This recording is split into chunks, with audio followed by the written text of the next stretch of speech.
Greetings, everyone. Stephanie here. Well, we've made it.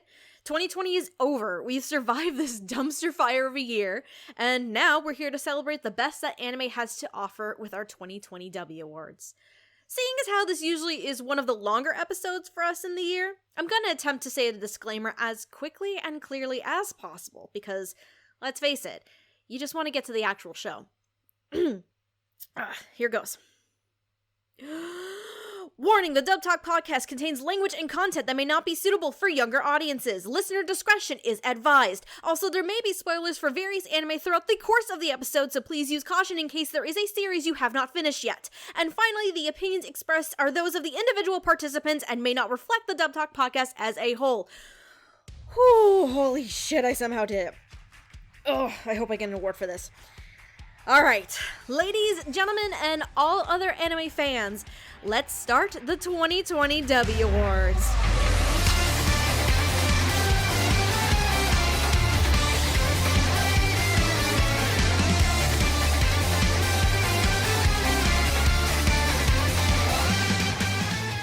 Hello, one and all, and welcome to the 2020 Dub Talk Podcast Dubbie Awards. Woo! Yay! We fucking did it. We fucking did it, fam.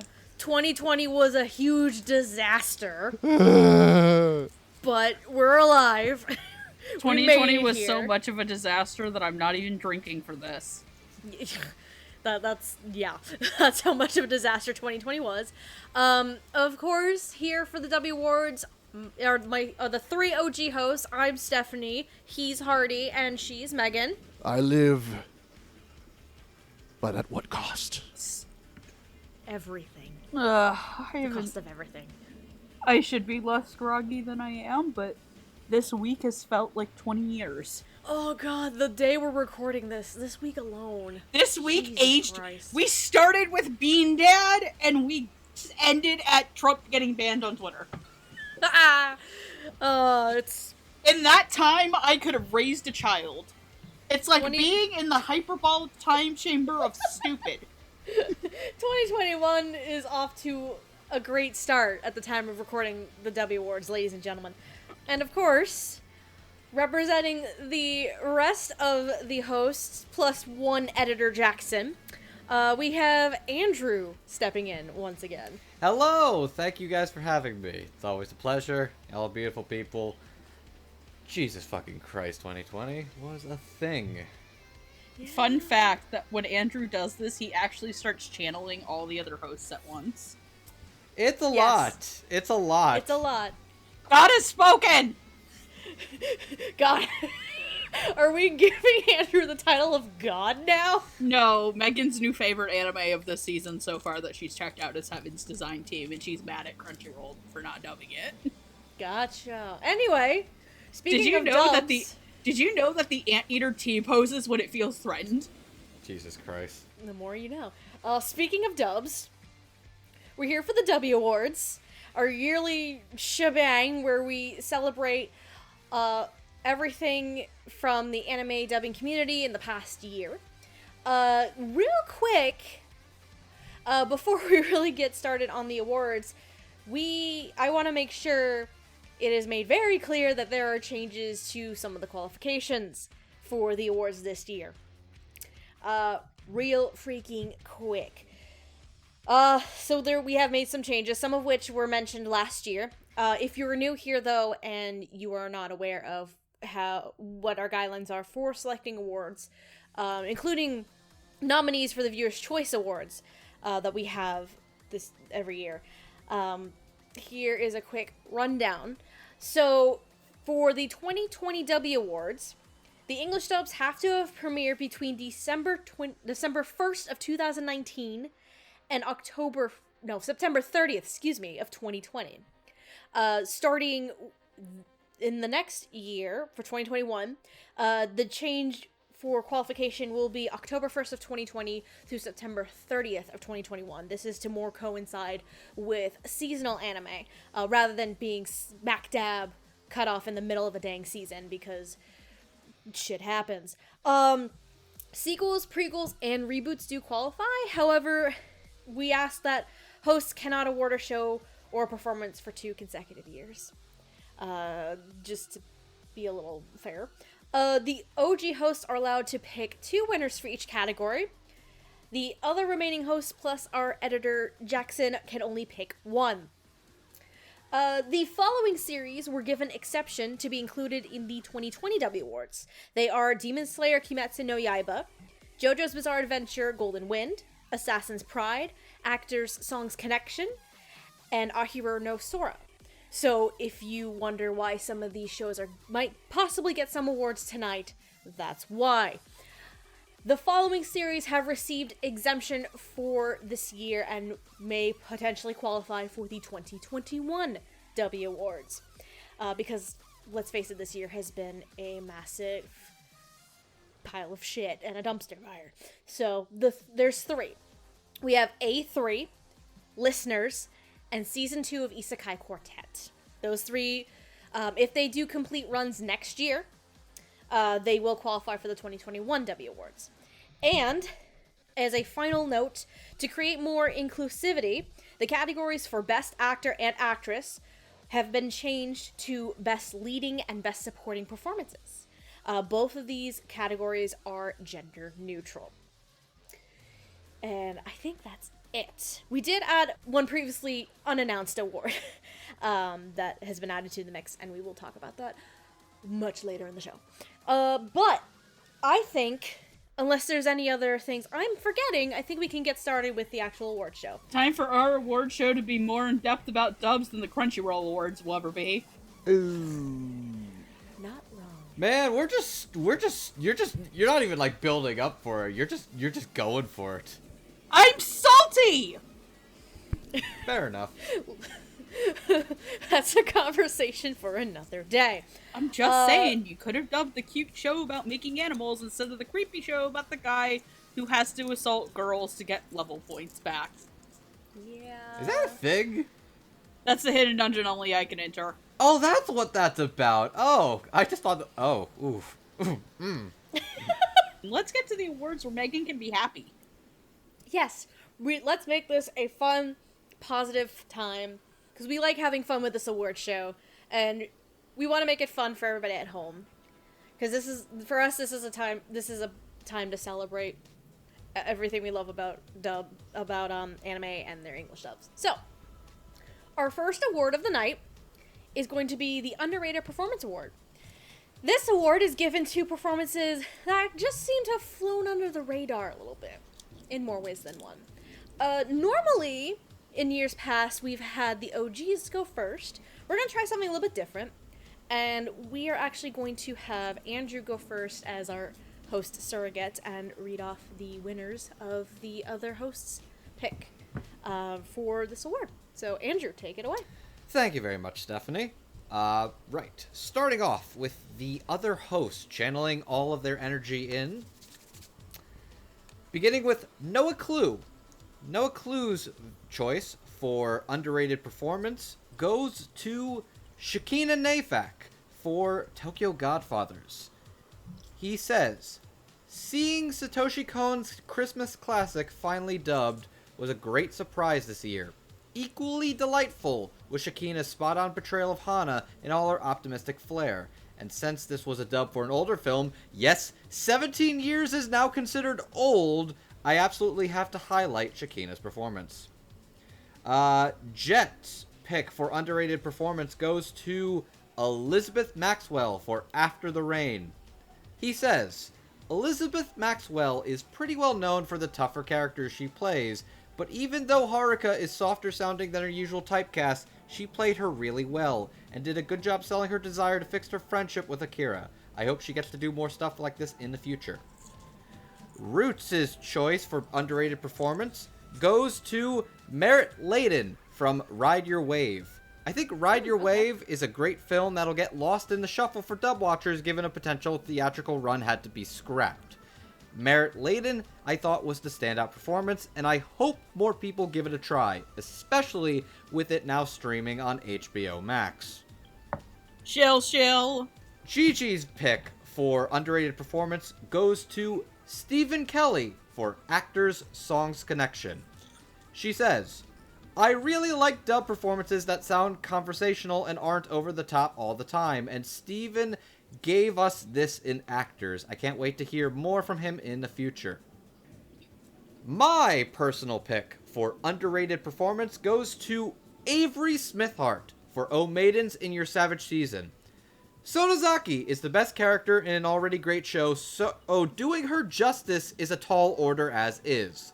Avery makes her funny, silly, awkward, and endearing all at once. In my humble opinion, one of her absolute best performances. Amon's pick for underrated performance goes to Aaron Dismuke in Toilet Bound Hanako-kun. He says, I know Natsuhiko is basically a one-note gag character, but God, Dismuke makes him sound so funny in his complete obliviousness.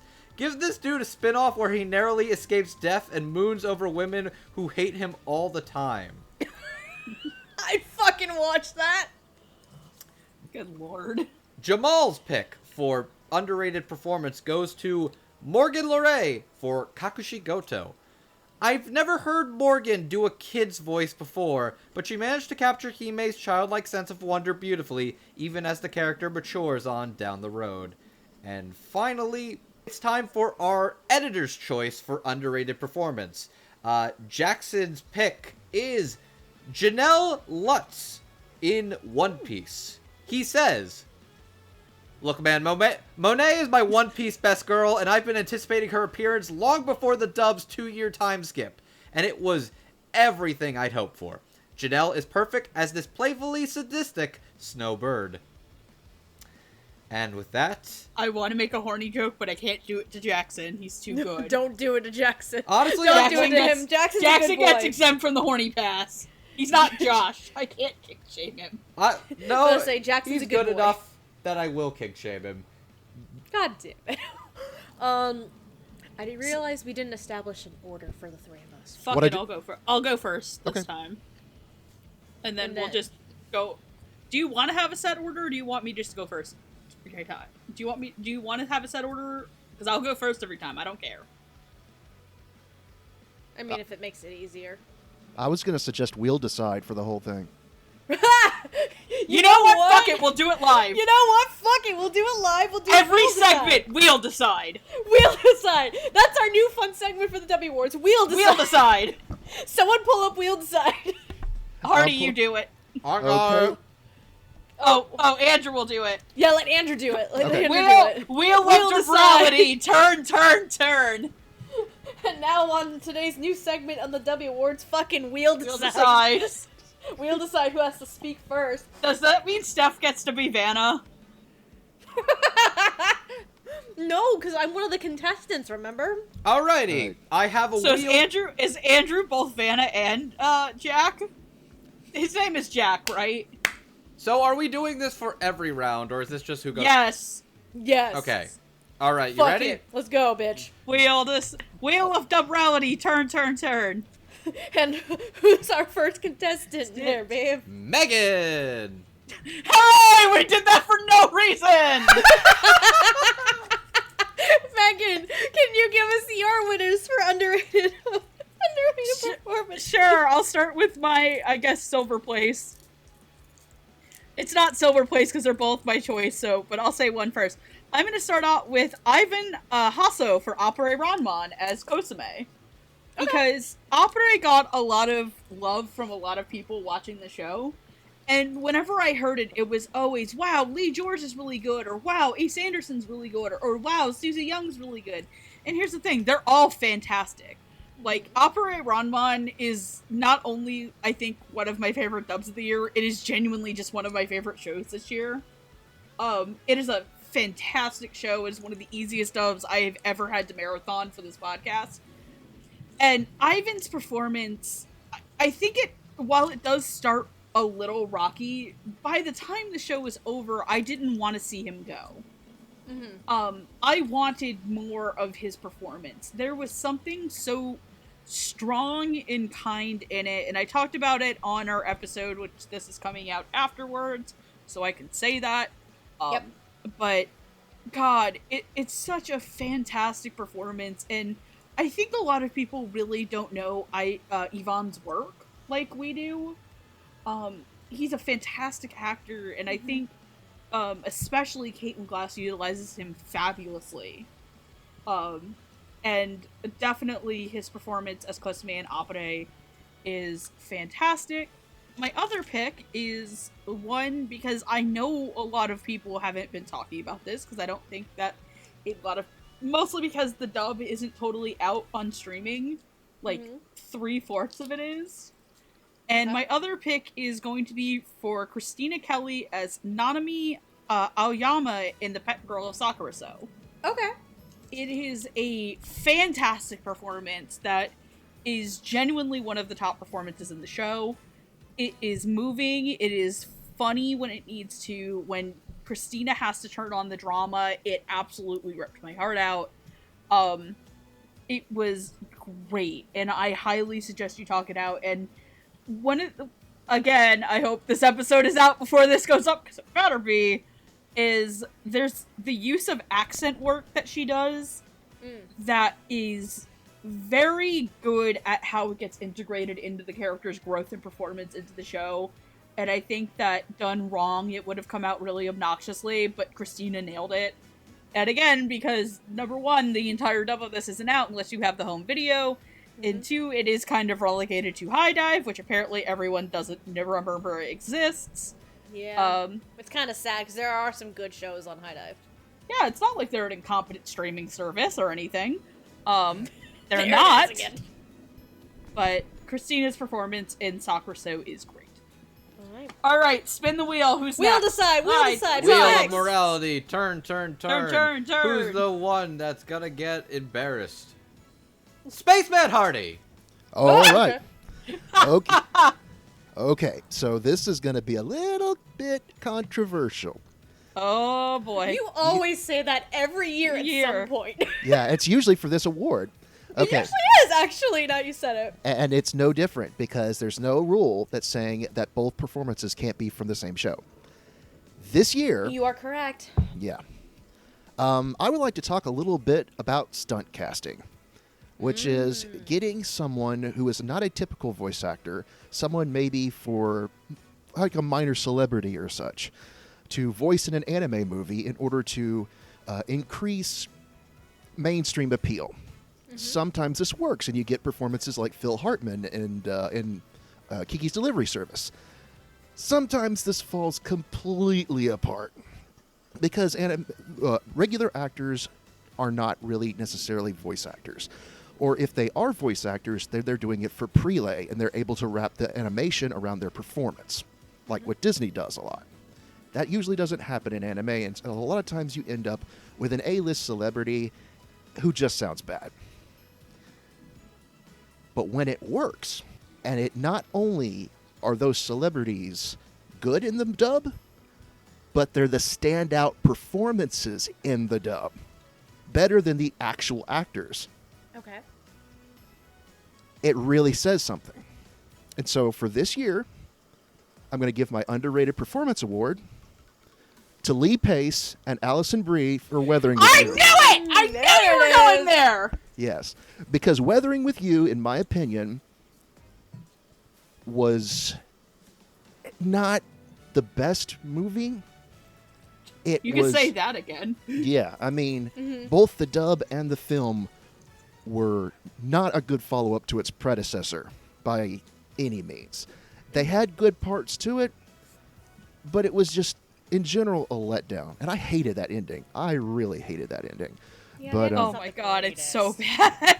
Yeah, but no, I think in general, both Lee Pace and Allison Brie were the standout performances in their parts, and they really were good. And it's weird hearing the voice of Diane coming out of Big Titty One-sama, like Andrew has. Yeah, that's literally my fucking line. I was gonna say, I'm like, I'm the one that said that. I'm like, I'm not gonna lie, I find it really funny that you guys all like equate Allison Brie to Diane from BoJack, and I equate her to her character from Community.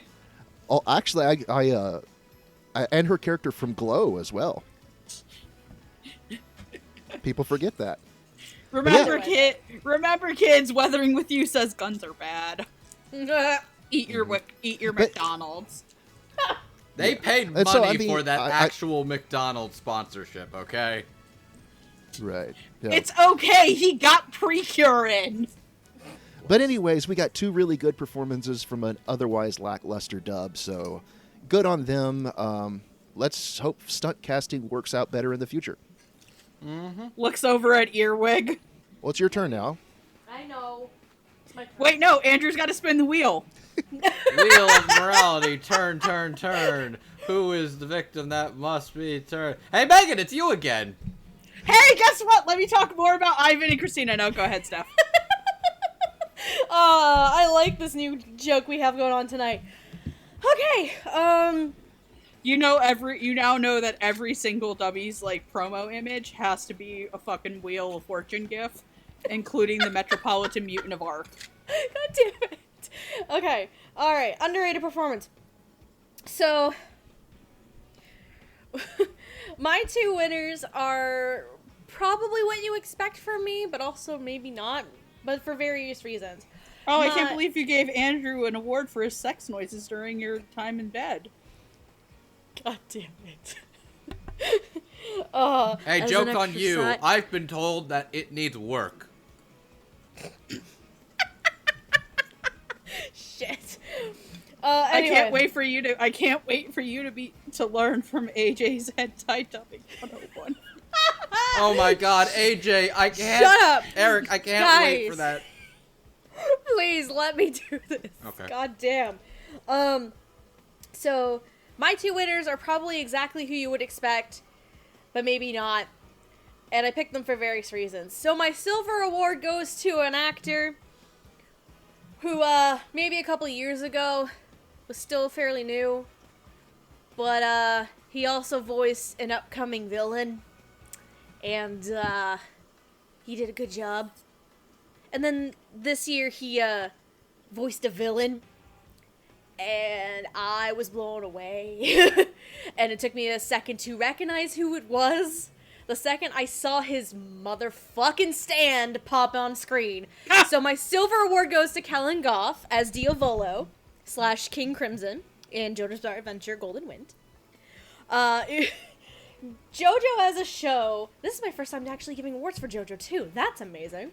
Oh yeah, I forgot we could do that this year. Yeah. No, I'm kidding. JoJo as a show can be very hammy and campy, and it's just crazy at times. And I think Kellen's portrayal of Diavolo, as the major antagonist for the whole show, was just, it was hammy, it was scene stealing, it was just wonderful, and every second of it was great. That people probably like more of the performances from the show from, like, Ray Chase or Sean Chiplock or Philip Reich or anybody else in the cast. That it's maybe his performance went under the radar a tiny bit, but I feel like it was one of the standout performances for me when I watched the show. So Kellen gets my silver. However, for my gold award, when you have to voice your entire family and sing songs and act like a complete gremlin, but sometimes it might go unnoticed. Being Kaylee Mills in Welcome to Demon School Irma Crew might be suffering, but fuck it, it's worth it. Yeah, we talked about this on the episode itself. She has to play this gremlin child, Clara, who is just energetic, out there, just playful, cute, humorous, yet still has her slight emotional moments, even though this show is more a comedy. But again, from a technical aspect, she has to voice 5 other members of her family, including her mother, and like 4 younger siblings. And she has to sing all of the songs, because all the songs in the show are dubbed. And if I remember correctly, at least for any of the songs for the Valak family, Kaylee also wrote the songs. So Kaylee had a lot of work to do with Clara and the entire Valak clan. So, and it was fantastic. So because of that, she's getting my gold for underrated performance. I need to correct you on something, Stephanie. It's not Valak clan, it's Valak fam. Ah, shit. Andrew, just tip the fedora so hard that your head goes up your ass. With Oh, that sounded like it hurt. Anyway, it did. moving on. Moving on to our next award, we're going to be going into the Voice Actor to Watch Award.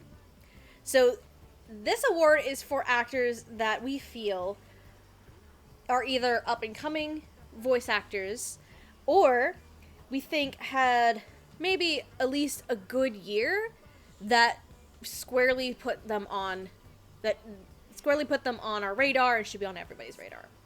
So, Andrew, would you please go over the winners of the other hosts for their Voice Actor to Watch, please? Why, yes, I will. Thank you. Starting off, Noah Clue's Voice Actor to Watch is Lizzie Freeman.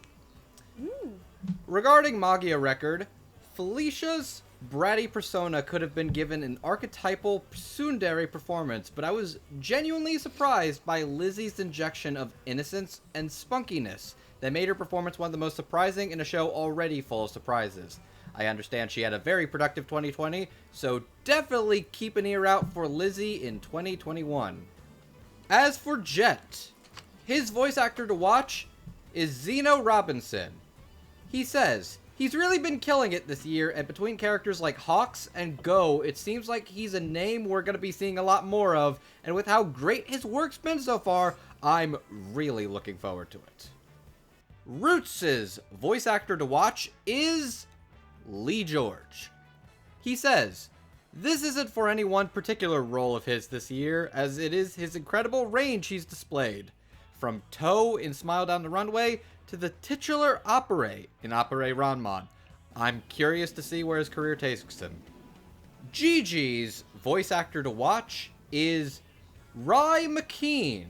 She says, Okay. Rye has been on my shortlist for this award for a couple of years now, but with his leading performance in the hysterical To Love Ru dub, why? How is this so funny? This is so off-brand for me. He definitely deserves the golden microphone. Watch out for him, friends. He's going places. To which, at the time of recording this, congrats to Rye, as well as the other additions to the Attack on Titan dub. Mm-hmm. Sadly, we're all not together getting drunk watching the beginning of the season. Therefore, none of us can watch Jamal scream his head off. Maybe another day. Maybe another day. Yes. Anyway. As for me, my personal award for Voice Actor to Watch goes to Emmy Lowe. Emmy's been around for a little bit, but I feel like this year has really put her on my radar. For me, her performance as Hototo in Appare Ranman really highlighted her impressive vocal range and brought Hototo to life and made him an absolute pleasure to watch. By the way, I should mention, I'm referring to Hototo, not Hototo. Just so there's no confusion at all whatsoever. Everybody who's not watched the show is like, the fuck? He's like, what are you talking about? If someone can just visually edit a picture of the prairie dog just looking, like, coming up from the bottom of the screen and then sinking down the entire time. Oh, I'll figure it out. Also, Hardy, I swear... Oh, that's Roots. I was like, who the fuck's got the hot sauce thing from, SpongeBob as their Google Docs icon? I thought it was Hardy. Nope, it's my boyfriend. It's of course your boyfriend. It's absolutely your boyfriend. Why is it always my boyfriend who's doing the Mimi shit? Why? Anyways. I date a guy who literally has a C-Lab 2021 icon right now, so I can't even say anything. Anyways. That's how you know you got a on. good one. Moving on, Andrew. As for Amon, Amon's Voice Actor to Watch is Lee George. George played Appare in Appare Ranman masterfully, a tricky role to pull off given how affected and odd Appare is as a character and a sure sign of his obvious talent. While that isn't his first major role in a series, it tells me that we'll be seeing great stuff from Lee George in the future. Jamal's pick for Voice Actor to Watch, Ace Anderson. Ace gives off a CeeLo Boondocks kind of vibe to his character TJ. I'm curious to see what more he'll bring to the table down the road. I like that description. And now for the editor's choice for voice actor to watch. Jackson's pick goes to Reba Burr. Reba has been on lock for this award ever since episode 1 of Ascendance of a Bookworm just missed the 2019 cutoff. Since then, she's had a terrific year playing and excelling at range of characters, from a magical child prodigy, a friend to a monster sorcerer, and a self-absorbed chicken. Self-absorbed chicken? Chicken? Okay. I'm very curious to what that is, but We're gonna need clarification from Jackson later. Jackson, yell at me in Discord. I'm gonna ask you about that in Discord. Just yell at me there. We'll decide. Turn. Who's first? Alright, yeah, okay. We'll decide says... You, sweetie! Oh, cool. Awesome. Voice actor to watch, huh? Okay. Y'all are gonna fucking hate me. God damn it, Mal. I don't know why you're dying, but okay. No, can I? You alive? Megan? I'm not. You're alright there, buddy? Madeline Morris, as of 7:52 p.m., just tried to throw back a handful of Chex Mix and shoved a pretzel stick directly up my nose. Gentlemen, please, one sooner at a time. Being Madeline Morris apparently is suffering when it comes to Chex Mix. How? That's like That's actually talent right there. that's like a nat 1. That's amazing. Oh god. Whew. Okay, I gotta bring it back in. Okay. Y'all are gonna hate me with my voice actor to watch. Well, you might love me, but you're gonna hate me for like 2 seconds. I have a bronze winner. No, fuck off. No, you No. don't. You're gonna love the reason why I do. I have a bronze winner. His name is Adam Rowe, but he doesn't fucking count. I already gave him the damn award in 2017. Fuck you. Fuck you, Shut bitch. I had to. Sorry, I wanted to make that joke. But I was considering him, but then I remembered 2017 exists, and I gave it to him then. Gotta follow So your he's own not. rules. I know. I can't give it to him again. But my actual winners. These are two performances and two actors that I think really stood out to me this year among all of the other up-and-coming and newer voice actors for this year. And while I did consider individuals like Zena Robinson and Jonah Scott, I went elsewhere. My silver award goes to, I believe someone gave their voice actor to watch award to this person either last year or the year before for a role in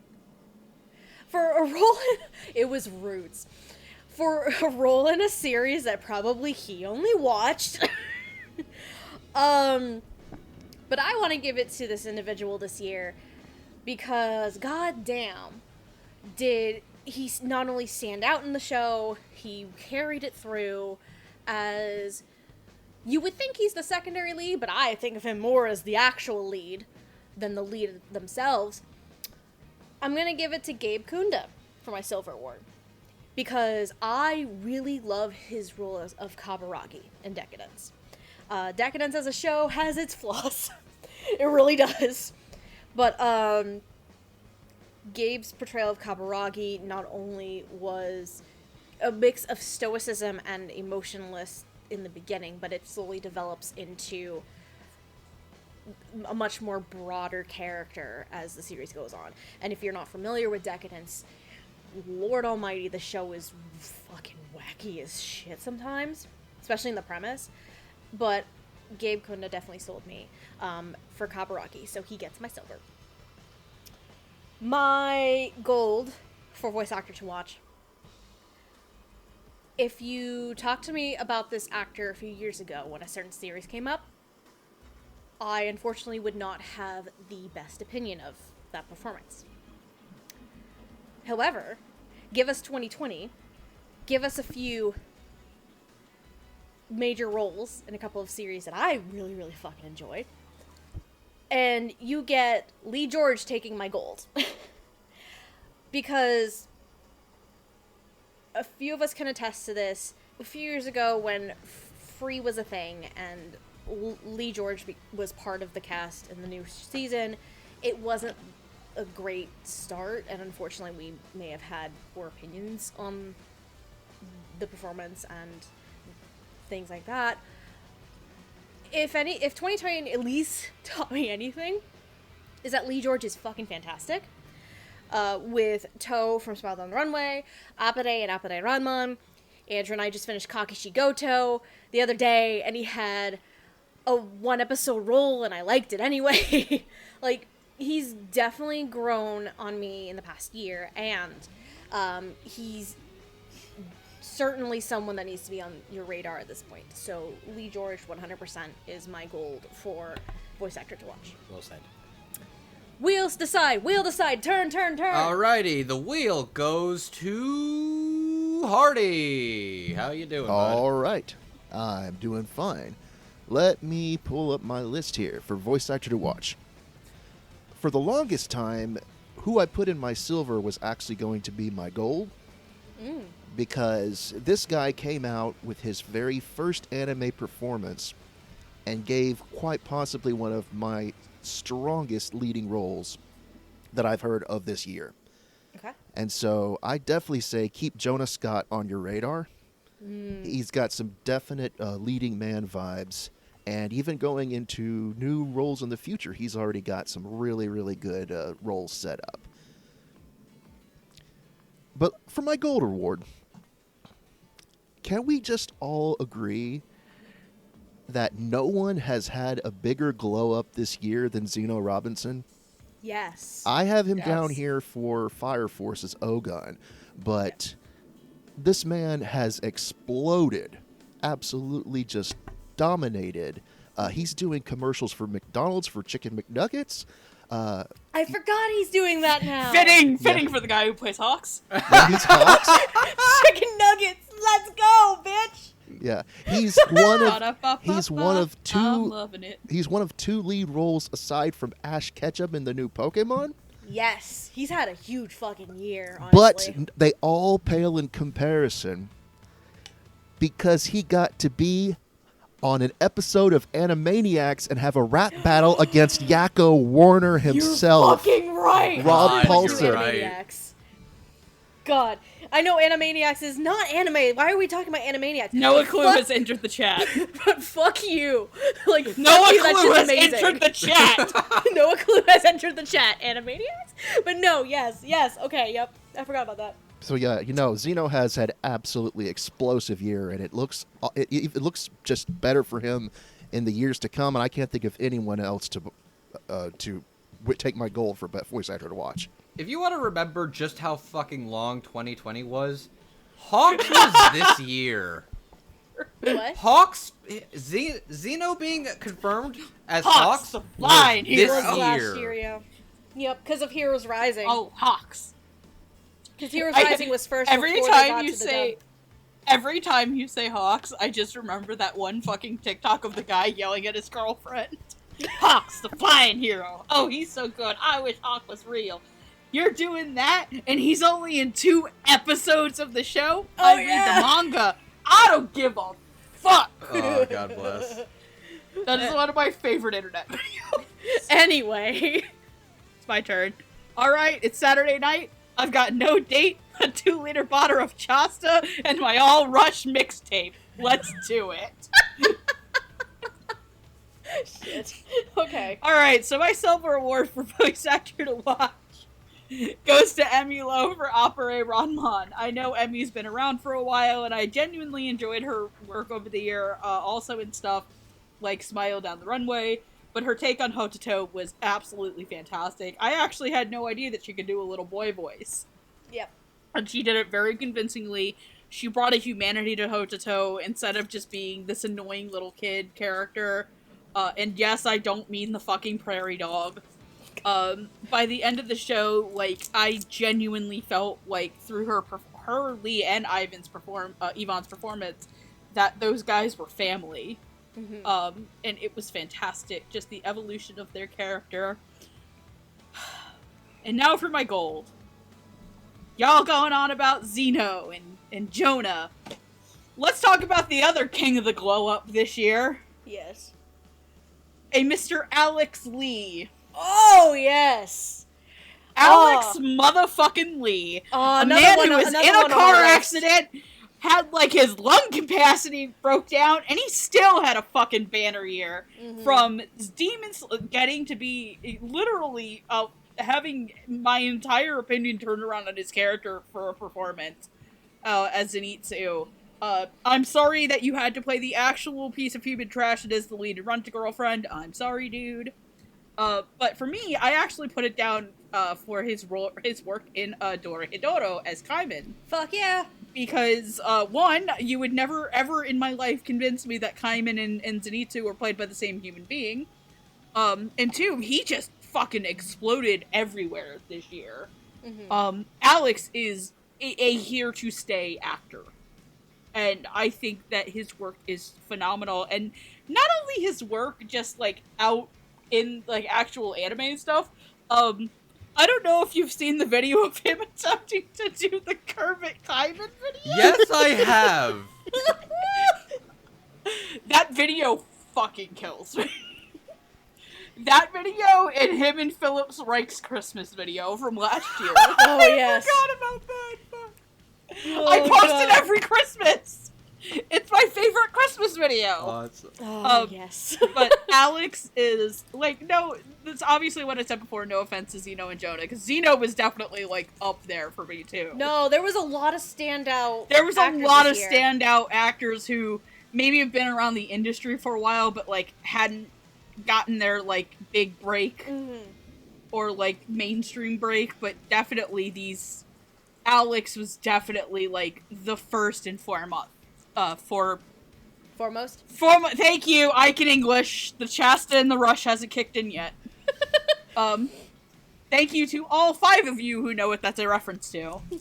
And yes, I did look it up before I went up to make sure I got it right. Anyway, I'm done, so what's the next award, Mom? I got a question for you guys. Mm-hmm. Yeah. Are y'all hungry right now? I could go for food. I actually haven't eaten dinner, so yes.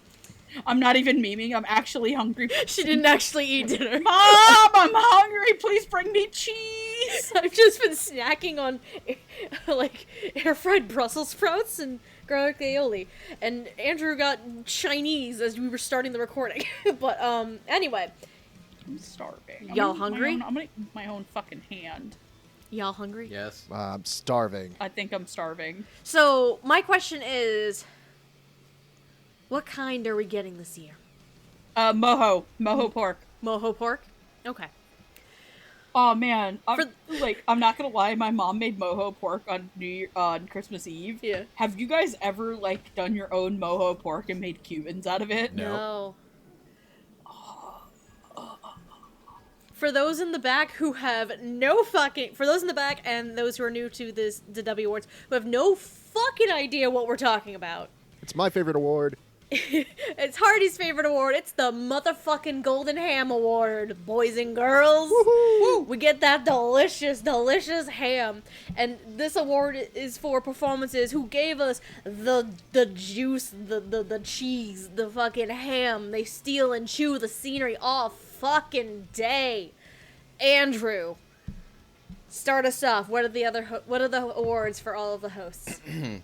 Our first slice of ham is going to Noah Clue. Noah Clue is giving his Golden Ham Award to Garrett West for Golden Time. He says, Mishandled as the Golden Time dub was overall, the vocal highlight by far was Garrett West's wacky 2D girl-loving performance, whose real name I've long forgotten. It's the best kind of ham that's silly without being abrasive, and arguably the best character in a show full of broken individuals. Jet's slice for the Golden Ham Award goes to Bryce Papenbrook for Demon Slayer. He says, while Bryce had a lot of dissenters when he was first announced for this role, he proved he had the right acting pork chops for the role and brought some quality ham by making Inosuke come off as a feral wild child, and he was a ton of fun to listen to. Ah, yes, my son. Roots' slice for the Golden Ham Award goes to Ace Anderson for Appare Ranman. He says, Ace chewed up every scrap of scenery he could find and left nothing but pulp in his wake. A wonderful performance for what was his first major anime role. Gigi's slice for the Golden Ham Award goes to Scott Gibbs for Pet Girl of Sakuraso. She says, Okay. in our episode, you'll hear that Jin is the most Scott Gibbs performance to ever Scott Gibbs, and he plays up the comedy, the romance, the drama, the whole vibe of Pet Girl to the extreme. Definite best boy material. My personal slice for the Golden Ham Award goes to Ray Chase for Welcome to Demon School Irmakun. Ah! Never in my wildest dreams did I ever think combining a Shakespearean LARPer with a high school jock would be a thing. Ray Chase does all this and more as Sabnak Sabro, and he chews the scenery so good, my dear rival. God damn it. Amon Slice for the Golden Ham Award goes to Bryce Papenbrook in Demon Slayer. He says, I love it when Bryce gets to play not generic shonen protag roles, and it's even more fun when he plays one that are stuck at a 10 all the time. What a riot. Jamal's slice for the Golden Ham Award goes to Madeline Morris for Fire Force Season 2. It was hard coming up with a Golden Ham recipient. Then I remembered Inca from Five Nights at Fire Force Season 2. Five Nights at Fire Force. Wait, what? I don't get that joke. Five Nights at Freddy's. Oh, I don't get the context. Inca is Maddie at her most unhinged Jesus Christ. Jesus! Jesus! And the editor's choice for the Golden Ham Slice Award, Jackson's pick goes to Shakina Nafak for Tokyo Godfathers. He says, Okay. not discounting all the great pathos Shakina brings to the role, but Hana is a very animated and expressive character, and she does a fantastic job matching Satoshi Kon's intensity. We on the side. Let's go. All right, who gets Hardy, the chat first with me. slice? Who gets the first slice? Who gets the first slice? First slice goes to Hardy. Oh boy, am I hungry. Give him 2 slices. He needs it. Oh, He's a growing boy. Hardy, I want you to do your manliest oh boy Mickey voice. oh boy. Shit. Oh god. Anyway, go ahead, Hardy. All right, so this year for Golden Ham, for my Silver Award, everyone loves a little bit someone who's overdramatic and theatrical, but also you have to have a little bit of a gentleman side to it. Okay. So much so that you can get convinced into doing things that you normally wouldn't do, such as invest in a highly controversial drug, or Oh no! or perhaps spend all your money on airplane races, or swindle someone out of a very, very expensive piece of art. And so for my Silver Award, I give this to Aaron Phillips as Laurent Theory in Great Pretender, because he's just Yes! so charming and suave that you would believe everything that this guy says, and he would rob you blind. Ah, yes. But there is one thing, and I say this, the the most appropriate character that I could ever possibly give the Golden Ham Award to would be the guy who literally has a pig on his head. Yes! Yes!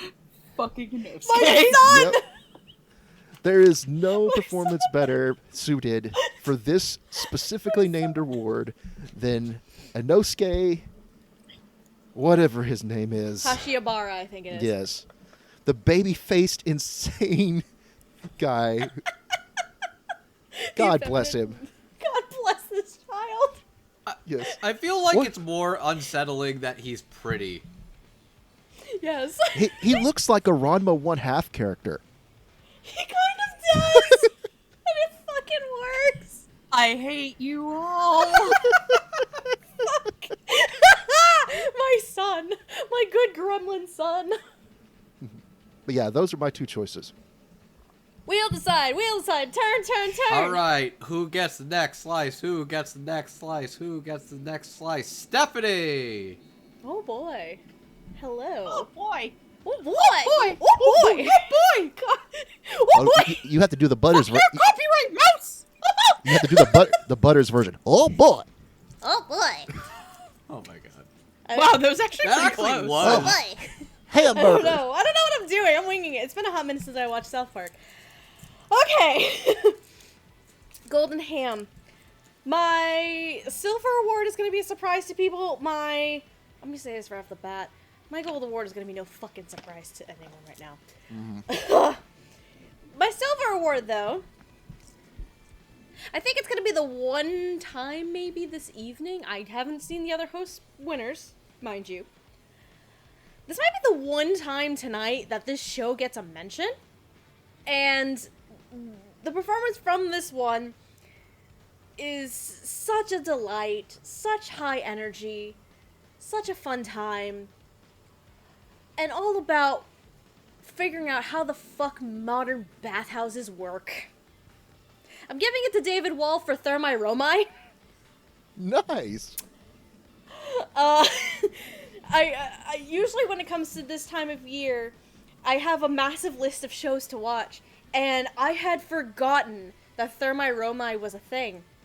And it was such an easy binge, because it's only like 5 or 6 episodes, really. And David Wald not only stole the show for me, he chewed that scenery so hard and was just so hammy. The performance reminds me, only based on clips, mind you, because I have not watched the show, a little bit of his narrator character from Tonegawa, if that makes sense. Mm-hmm. But a bit more regal and like, oh goodness, what is this contraption? It was so fucking glorious. I love it. But y'all, listen. Mm-hmm. If my son was not going to win this fucking award from me, it's like the place would end up on fire. My gold award for Golden Ham also goes to Bryce Papenbrook as Inosuke in Demon Slayer.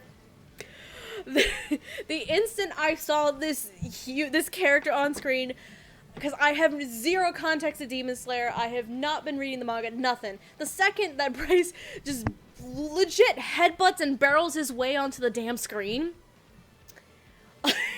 I lost my garbage.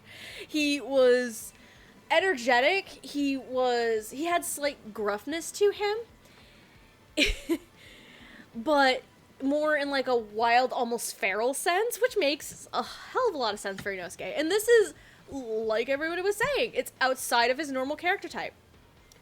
And my level of favorite Bryces, my highest level was actually for years has been Staz from Blood Lad.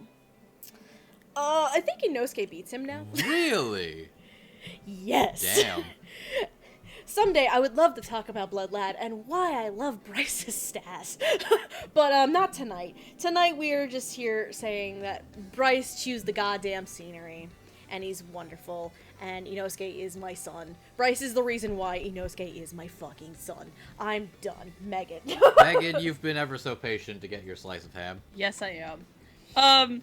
So I have two choices for golden ham, and this was actually the hardest thing that I had to pick this year.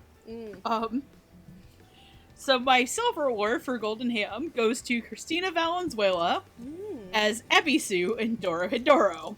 Oh, okay, yes. Because Ebisu's entire character is just making weird fucking noises and running around in a shark costume, and God, I was so tempted to put Bryce underrated for his character in Dorohedoro because that guy's life sucked. Oh my god.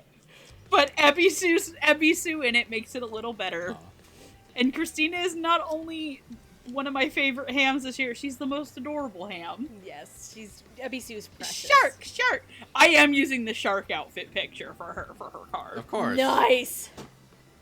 So, my other golden ham comes from Demon Slayer. Ooh, okay. I'm assuming, though... But it's not for the man who wears a pig on his head. I'm about to say, it's not for my son, I think. It's for the man who's a shrimp that's missing an H. Because I don't want to get us banned on Twitch. Ha! That's right, let's talk about everyone's favorite thunder shrimp missing an H. Alex Lee as Zenitsu in Demon Slayer. To say that Alex Lee made this character tolerable is an understatement. And like how Jackson said that his performance also has the pathos that it needs for episode 19. Mm-hmm. Alex Lee's over-the-top screaming and crying is some of the funniest shit out there. Yes. Anytime he goes a little horny for Nezuko makes you want to punch him. Yes. And it is such a delightfully goofy and heart-charming performance that there was nobody else in this world who could have gotten this for me. So congrats to you, Thunder Simp. Yeah. I call him you got Dorito an Boy award. because his... Dorito Boy! Shit. Dorito Boy. I recently Banana Head. Listen, man, everyone's like, oh, Inosuke, Tanjiro, ew, Zenitsu. I'm like, no, Zenitsu's great. And Zenitsu's a mean. fun character, honestly. I should have bought his Nendoroid. I'm running out. I pre-ordered. I'm running out of Nendoroid space. Here's the thing. Shut up. What's worse is now they have the pop-up parades. And, if they make a Zenitsu pop-up parade, I'll probably get him. But anyway, I'm done. I'm ready to move on to our next category. Small side note, I rewatched Demon Slayer, I think like before Christmas, and I was looking to Andrew, and I'm like, is it bad that I also want to adopt Zenitsu even though I have Inosuke as my son? He's like, no. I'm like, okay, Zenitsu is my other son. And I pre-ordered both fucking Nendos for Also, Zenitsu and Inosuke. I also would like to shout out, and I really hope that if somebody can link this in the description bar, because my friends are watching Demon Slayer right now, and they just did the episode with the Spider Brother. Oh no. Hey man, what's some weed? Oh god. I can never ever take that episode seriously because of Kaiser Neko. Ah, yes. I know exactly what you're Anyway. talking Man, about. you look like something. Oh, yes. Man, you look like something Tim Burton shit out on a bad day. Is one of my favorite insults of all time. Anyway. Please feed me. Mom, I need a PB&J sandwich. Anyway. I believe we're ready to move on, Yep. yes? Yes, please. Okay. Our next award is for the Best Ensemble Cast. Which is, of course, as the name would probably imply, the casts in an anime that melded very well, that worked off of each other very well, had some fun chemistry, and you get some fantastic dubs as a result. Andrew, what are the winners for the other hosts for Best Ensemble? Starting us off, Noah Clue's pick for Best Ensemble goes to B-Stars. He says, any ensemble that casts Brian Beacock as a peacock more that deserves this award. Ah, yes. I forgot that was a thing. End quote. Jet's pick for Best Ensemble goes to Run with the Wind. He says, it had to be a challenge to balance a show with 10 lead characters, but they all bounced off each other really well, and both the characters and the performances from the actors had a lot of great chemistry. Roots' pick for Best Ensemble goes to Tokyo Godfathers. Okay. He says, I was torn about who from Tokyo Godfathers to present an acting award to, but in the end, the main trio worked so well against each other that awarding one over another didn't feel right to me. Gigi's pick for Best Ensemble Cast goes to Actors Song Connection. She says, I can't say anything other than there is absolutely no other anime that could have had this award this year. The singing, the acting, the cats, everything is awesome and not your typical idol anime. My personal award for Best Ensemble goes to Appare Ranman. I was so torn on what to go with for Best Ensemble. I was debating on Great Pretender, I was debating on Irma-kun, but in the end, the entire cast and crew of Appare Ranman just resonated so perfectly together and made every scene an utter delight. One might even compare it to one really well put together car where all the pieces just fit just right. Can we kick his ass? Yes, you may. Yes. But let me finish my segment first. Amon's pick for Best Ensemble goes to Appare Ranman. He says, an entire dub of knockout performances, everyone cast and directed to a T. The perfect dub for a wild cross-country chase. Jamal's pick for Best Ensemble goes to Actors Songs Connection. He says, a veritable who's who of what's what. Actor manages to maintain a large cast while keeping everybody distinct from each other. And finally, our editor's choice for Best Ensemble Cast. Jackson's pick goes to B-Stars. He says, okay. in true high school fashion, I love that no one character in this show is willing to share the spotlight. Every bigger-than-life performance brings Jonah the Piss Boy Scott closer to being the furry king he was meant to be. I mean Legacy! Closer to the wolf he wants to be. Oh, shit. All right. Andrew. You know what time it is? Time to spin. Wheel the side, wheel the Let side. her Go, rip. go, go. Fucking Beyblade now? Hardy! Okay. All right. Okay, so for my silver award, I went with what I consider the single most colorful cast of anime this year. Okay. Because when I originally watched the promo for it, I'm like, hey, this is going to be like Wacky Racers. And then I actually watched it and found out it's Cannonball Run in the Wild Wild West. So my Silver Ensemble Award goes to Appare Ranman for having the most diverse cast imaginable that you could possibly have in this sort of silly situation. For my gold, however, I kind of cheated a little bit. Uh-oh. Yeah. What'd you do? You know how big of a fan I am of getting the gang back together. Yes, I know. Yeah. And so, even when it's connected to a show that isn't great, I know where this is going now. when you have one of your all-time favorite cats reprise, and I mean all of them, all the original cast members come back, no matter how bad the show can possibly get, it's always a welcome sign. And so for my gold award for Best Ensemble goes to Ghost in the Shell SAC 2045. Because bringing Mary Elizabeth McGlynn, Richard Epcar, Crispin Freeman, etc., etc., etc., all hearing their voices again was so great that you can almost ignore the janky animation and completely bonkers storyline. It's not... Almost. It makes a ugly show watchable, but it's still fun just to see the naked man cartwheel up a flight of stairs. Ghost in the Shell, more like going in the store. That's a thing. If you, Wow. Somebody, Yes. I can't find the Ghost in the Shell version, and that upsets me. I can only find the original. Wow. Okay, going to the store is like one of my all-time favorite videos. but yeah, those are my 2 picks. All right. Wheel decide. Wheel decide. Spin. Spin. Spin. Spin. Megan, I have to stop whopping now. you have to stop whopping. I'm just doing the going to the store music in the background. Dun dun dun dun God dun damn dun it. dun dun dun. Dun, dun, dun, dun, dun, dun, dun, dun, dun. Anyway, so my silver We're award not going to the store right now. for best ensemble.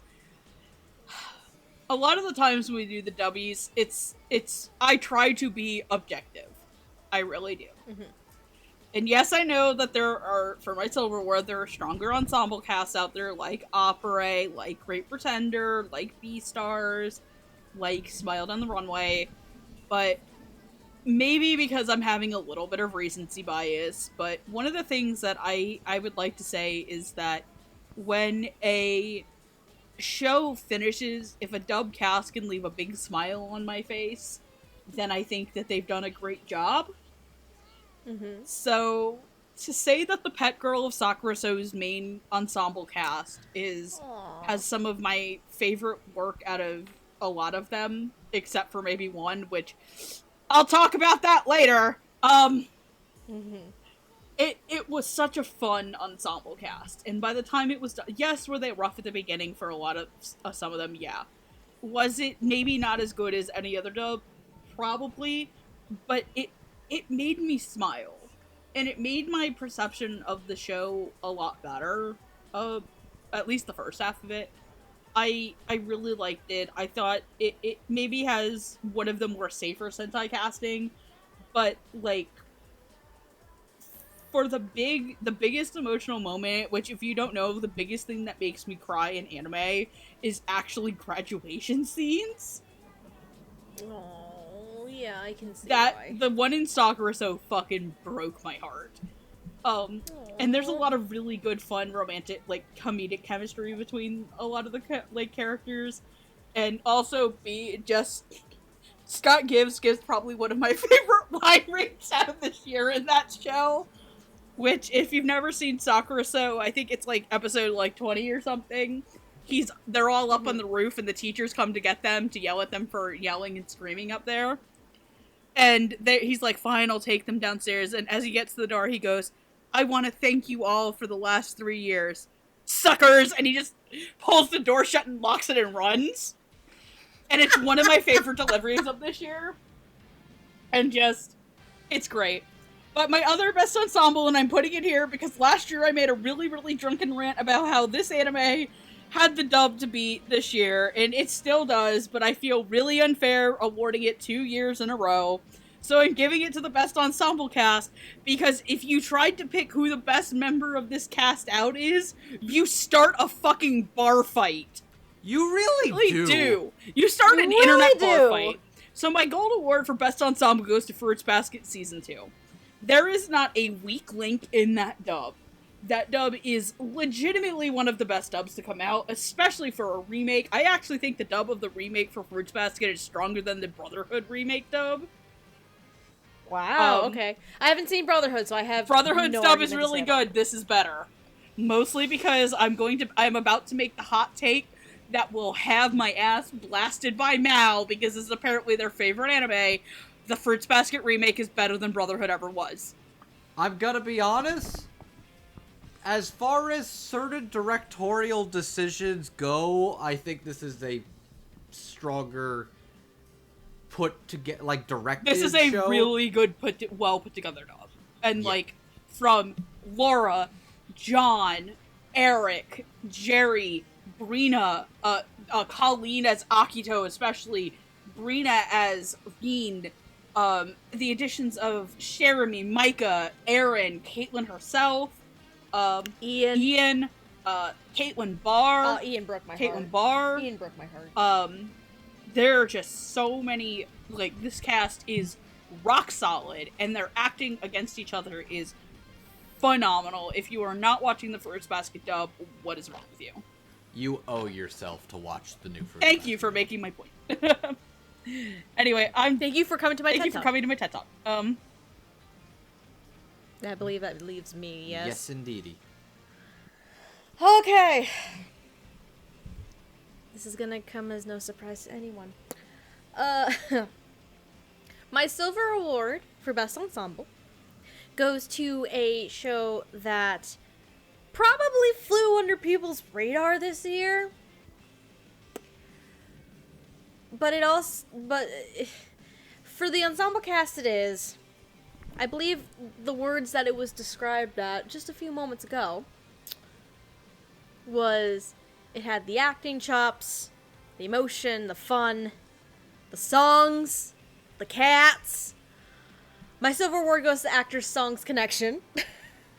It was a fun ensemble, very well put together. Everybody bounced off each other fantastically, and the chemistry was just so much fun for this really weird, subverted show about idols and shit. Like, if you haven't seen Actors Songs Connection, please do. It's a lot of fun.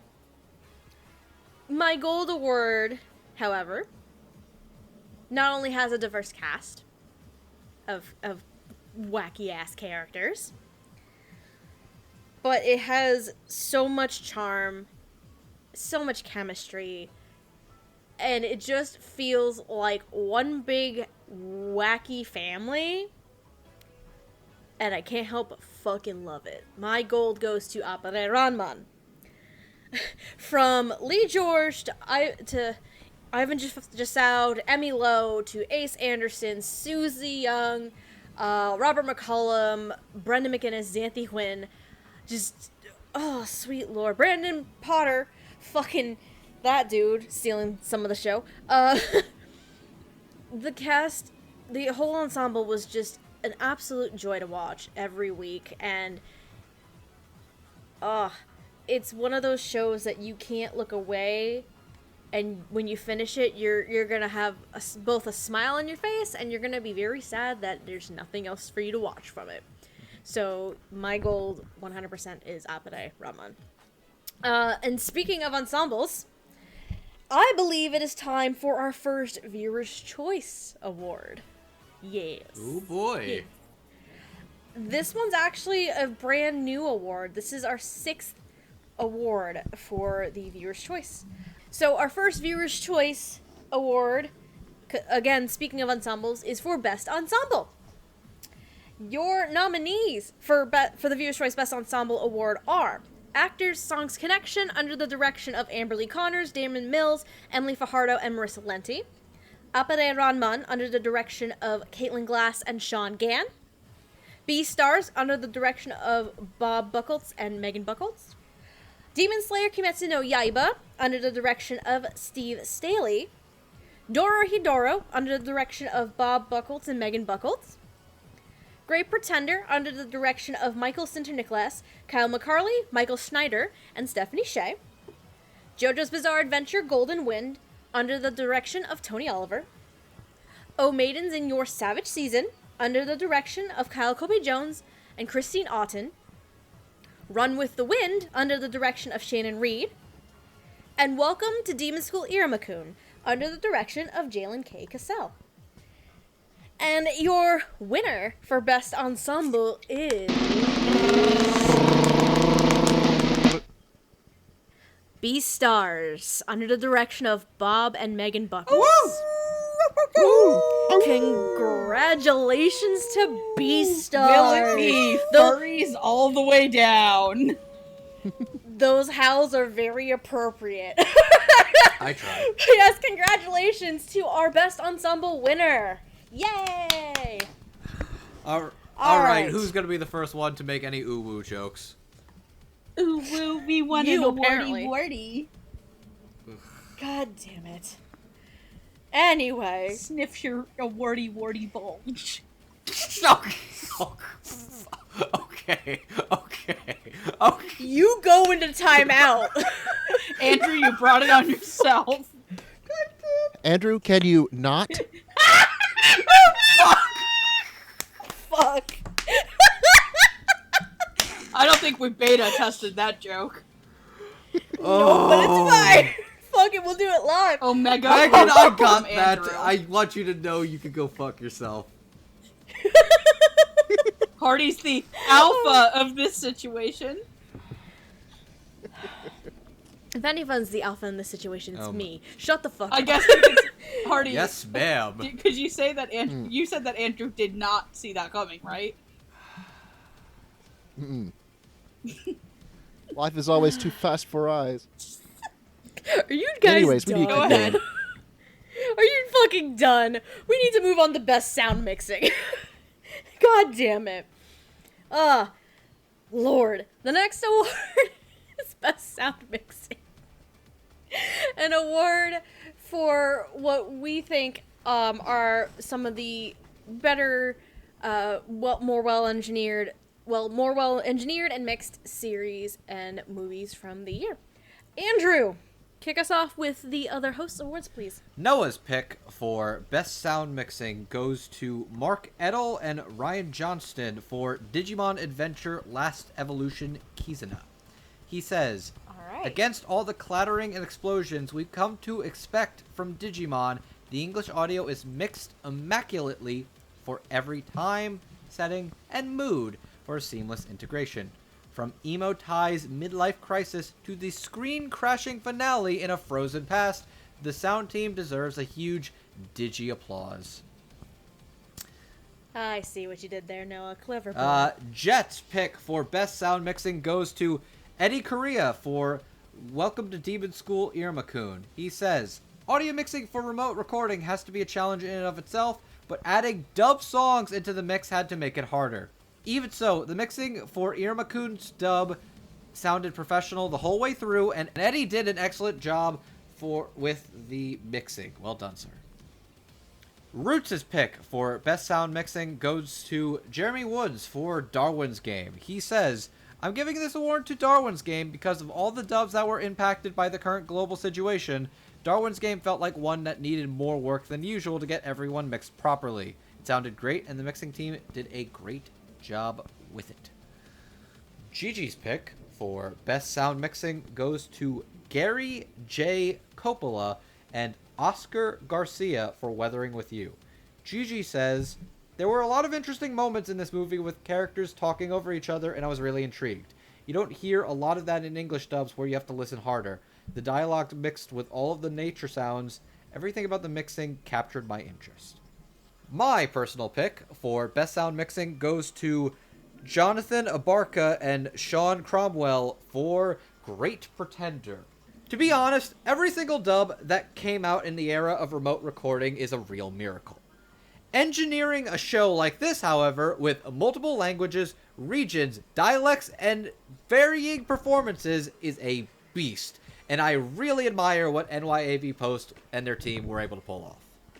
Amon's pick for Best Sound Mixing goes to the mix team at SDI Media for Dorohedoro. He says, when you can't make everyone sound like they're wearing a mask and still sound coherent and good at the same time. Jamal's pick for Best Sound Mixing goes to the mix team at Funimation for Beaufory. He says, the balance of the dub with the sound effects and bumping soundtrack made the show feel very engaging. It's as if I were playing an RPG or a Nintendo game. Or an RPG on a Nintendo. Jackson's pick goes to Nathaniel Harrison, Neil Malley, and William Duell for Id Invaded. He says, this is my you can only choose one pick because I thought the mix in particular accentuated my favorite moments of the dub. But I want it stated for the record that all engineers are gods and they deserve our eternal praise and admiration for making any and all dubs from home this year possible. A fucking men, Amen. Jackson. Alright, I'm going to spin, and then I'm going to take a drink and just breathe. Wheel aside, spin, spin, spin. Wheel Stephanie, you're up. Wow, this thing really Okay. likes Steph. I wonder if it's biased. Look here, this is like, what, the second time I've gone first, I think actually? like third, actually, but whatever. Whatever, close enough. So my two winners for sound mixing. Full disclosure, I sometimes don't pay attention to this, and I really should more often. Lord forgive me. But there are a couple of standouts in terms of the engineering and the mixing team that I really liked. My silver award goes to a show that has a wonderful time with itself, whether it's with demons or squeaky fish or a gremlin bathroom ghost. I don't fucking know. My silver award goes to Zachary Davis, Jose Sandoval for the engineering team, and William Duell for the mixing team of Toilet Bound Hanako-kun. Hanako, to say the least, was a joy to watch, and I really loved the mixing and the engineering done on this show. As one of the shows that had that gap between pre and during pandemic time, this team made a flawless transition. I didn't have any issues with the mixing or anything like that, and it got fun and creative with so many effects and moments that I just love it so much. As for my gold award, my brain is like, I highly doubt I'll be able to do a bunch of headshots for these shows, and I might just put the poster up for the show itself, because Lord help me, I don't want to have a problem editing this like Amon did. When you have a show with a wide variety of characters, a little bit of fun with voices and effects, and goddamn singing, I have to give my gold award for best sound mixing. Forgive me, this is going to be long. I have to give it to Alyssa Dumas, Howard Wang, Jamal Robertson, Natalie Van Sistine, and Spencer Lils for the engineering team, Matt Whitmire for the mixing team, and I'm fucking gonna credit them, Don Bennett, Giovanni Cruz, Megan Shipman, David Wald, Amanda Lee, Stephen Kelly, and Sean Christmas for the team behind all of the songs for the English dub of Actors Songs Connection. Like, again, it's always a behemoth of a task when dubbing shows in general, but when you add songs to the mix. I think I said something similar when I believe I gave Star and Zanmai the same award last year. It's a behemoth of a task to do dub songs and to do them very well. One, the whole team behind all of the music, fan-fucking-tastic. But mixing it all in with the show itself is also a behemoth of a task. So I have to give credit to the engineering and mixing team for Actors Songs Connection, because this was probably a challenge that they met and exceeded my expectations. So, congratulations to them. Wheel aside! Wheel aside. Turn, Spin, spin, turn, Hardy. Okie dokie. Let's see here. For my best sound mixing, a show that just really impressed me, considering all of the effects that had to be put over characters' voices and all of the other sound effects that had to be incorporated. Because when you got really futuristic sci-fi, it calls for a lot of different effects and voices and stuff that goes beep and bloop and have a little funny sound effects and stuff like that. So I'm going to give this award to the engineer, Paul Klein, and the mixer, Nathaniel Harrison, for Decadence. Yep. Yeah. Yep. Because lots of little beeps and boops and robots and flying stuff and just altogether fun sci-fi. I really, really appreciated how it sounded.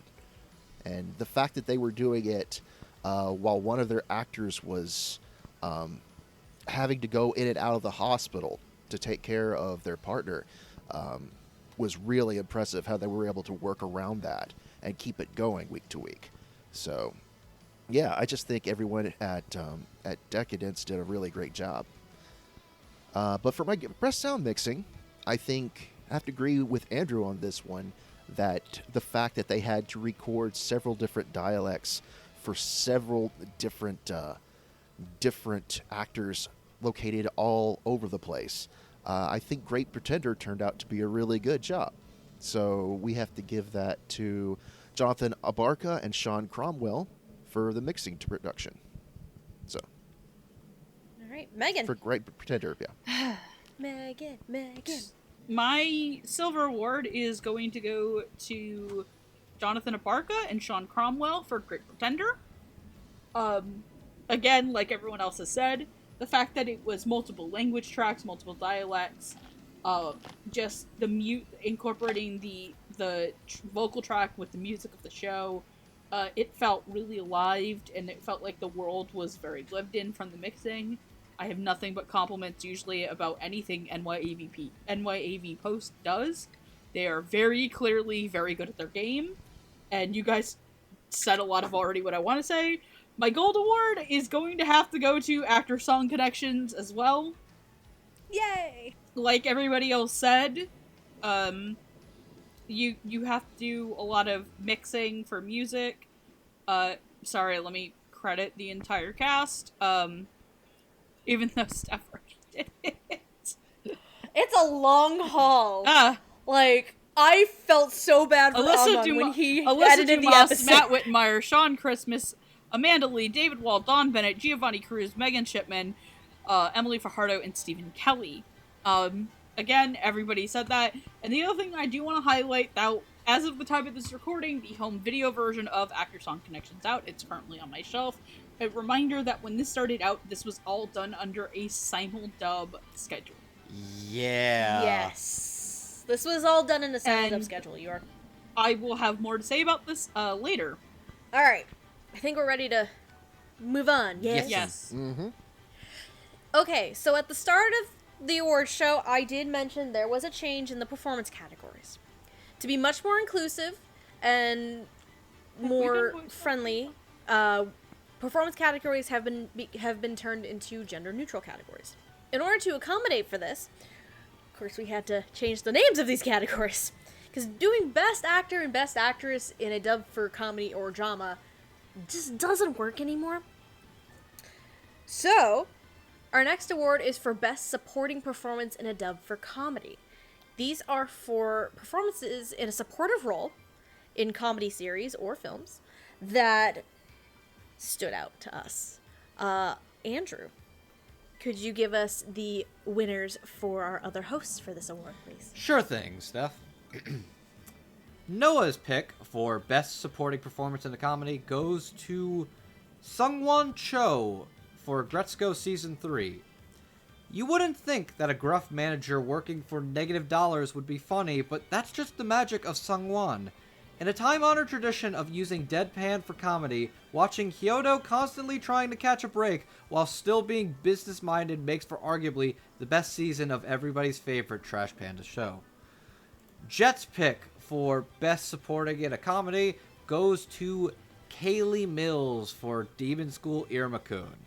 He says, Kaylee not only had to capture all of Clara's maniacal energy and a perpetual gremlin child, but also played all her family members along with writing and singing their musical numbers.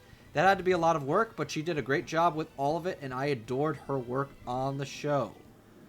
Roots' pick for Best Supportive Performance in a Comedy goes to Andrew Love for Ahiru no Sora. He says, this one may feel strange as Ahiru no Sora skirts the line between drama and comedy, but Andrew Love captures a carefree attitude and intimidating aura without dropping the ball once. Gigi's pick for Best Supporting Performance in a Comedy goes to Mike Haimoto for Actors Song Connection. She says, Ushio didn't come in until the later parts of the anime, but this is Mike Haimoto at his best, over the top and completely dramatic. You can tell he was having a blast recording his scenes. My pick for Best Supporting Performance in a Comedy goes to Kaylee Mills for Welcome to Demon School Irma-kun. Pure, unadulterated green gremlin child energy. Clara as a character is as fun, silly, and cartoony as it gets, and Kaylee manages to perfectly encapsulate everything that she is, all while even making her sing too. In a dub I truly love, Kaylee Mills as Clara is a match made in demi heaven. Amon's pick for Best Supporting Performance in a Comedy goes to Cristina Valenzuela in Dorohedoro. What if Gur was your sleep paralysis demon indeed? Hilariously manic from the start, Valenzuela completely nails what Episu is all about. Season 2 cannot come soon enough. That is a great description for Ebisu. Jamal's pick for Best Supporting Performance in a Comedy goes to Jade Saxton for Kaguya-sama, Love is War. I love Jade's portrayal of the little cockblocker known as Chica. Her boundless energy and friendly disposition supplemented the rom-com sitcom anime perfectly. And finally, our editor's pick for Best Supporting Performance in a Comedy. Jackson's choice is Sungwon Cho in Agretsuko Season 3. He says the gap between no-nonsense businessman and completely clueless idol manager is the perfect space for Sungwon to show off his comedic chops. Yay! And with that, I take Wheel aside. take it to the wheel.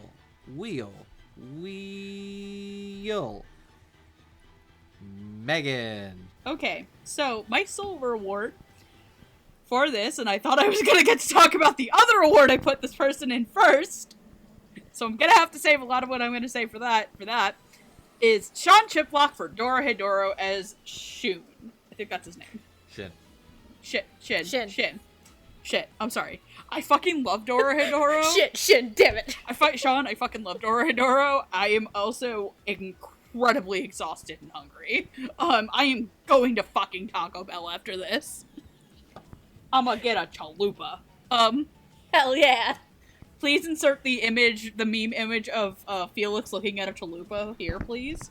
I have that on my computer, and you're putting it in this episode. Oh, please send it. It's really funny because he looks like he's about to, like, make out with a chalupa. There's also one of, like, Sylvain with a Baja Blast, and I fucking lost my shit. It's great. Alright, anyway. You're none of those characters, Sean, but you are great in Dorohedoro, and to be honest, like, I really have come to love Sean as an actor this year. Especially between his work here, his work. I'm not a ReZero fan, I'm sorry, Sean, but I've heard clips and I think you're fantastic there. I'm trying to think of the other thing I watched with him this year that I really fucking liked. Golden Wind. That's Maybe. You forget that I'm really far behind in Golden Wind, but he is a very great mom to many bullets. He's fun as me. He's a very good fun mom to many bullets. But for me, the thing that really impressed me about Sean in Dorohedoro is that Shin is kind of the world's weirdest straight man. He is the straight man to Jeremy's Noi, and he is absolutely fantastic as this kind of big, like, he has his aggressive moments, but he has moments of pathos in a very, I do consider Dorohedoro dark comedy, and he is a lot of fun. He absolutely blew my socks off. He's honestly my favorite performance in the actual show. Out of everybody in Dorohedoro, Sean is my favorite performance. And that's saying a lot because I have another award for Dorohedoro in the lead category, spoilers. But to me, my overall favorite comedic performance of the year had to be Avery Smithhart in O Maidens in Your Savage Season. She, as Sonozaki, commanded attention. She was nailing every moment of pathos with every moment of over-exaggerated, I don't know how to even say it. Like, stick up her ass? Just a bit. Sonozaki is a character that exists. That character who's wound up too tight and overly dramatic because of it. And she also nails the moments of quiet that she needs to, like the confession scene on the roof. She is absolutely fantastic, and with this role, if Avery Smithhart was not on your to-watch list as well, she should really be up there because she's an immensely talented actress. Yes. And O Maidens was one of the earliest dubs in contention on this list, and I believe we recorded this episode almost like a year ago. And the fact that it still stuck with me throughout the year should say a lot about the performance. Back to Wheel to say. Wheel says Steph. Oh, okay. Where are we? Best supporting in a comedy. Okay. Y'all are taking some of my picks, man. Hey, great minds think alike. I know, Hell right? yeah. It's great. We're like a fucking hive mind here. Jesus. Even though I gave her a performance, gave her an award at top of the dang show, my silver award for best supporting in a comedy also goes to Kaylee Mills for Welcome to Demon School Irmakun for the aforementioned reasons, underrated, and what Andrew and other people have said right now. Huge gremlin energy, so much fun. Will steal the scene, steal the show sometimes. It's great. I love her. My gold award for supporting performance in a comedy goes to the only daughter I've fucking adopted so far. Avery Smith Hart as Sonozaki in Oh Maidens in Your Savage Season. Megan described the performance, I think, best. She not only hits all of the pathos for the character, whether it's the confession scene or some of the more dramatic moments, like spoilers, I don't think it's good to talk about that right now. She also steals the scene so much with her slight prudish ways. That was the word I was looking for. You're welcome. Her slight prudish ways, and she steals every scene she's in with her high energy and comedic timing. So, I love Sonozaki. Sonozaki is my daughter. Avery Smith Hart fully square landed the gold for me for supporting in a comedy. Hardy. My turn? Okay. Yeah.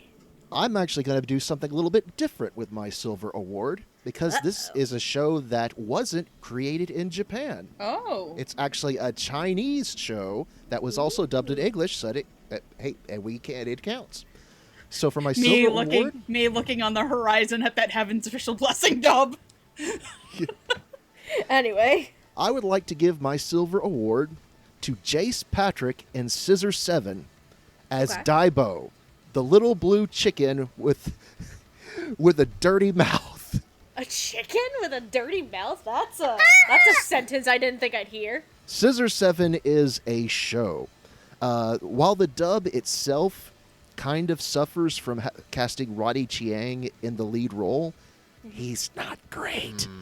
But the other actors make up for it. And Jace is... I mistook him for Michael Sorick at first because they sound very similar.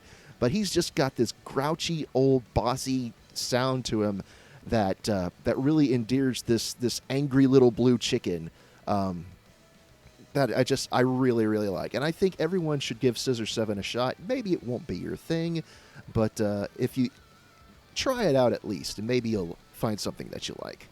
But for my gold, I guess we all did kind of sort of have a mind meld at something, because I also picked Kaylee Mills for her role as Mako the Hedgehog in... Mako! Are you... Yes! I don't get it. Fuck! Fucking... She's got...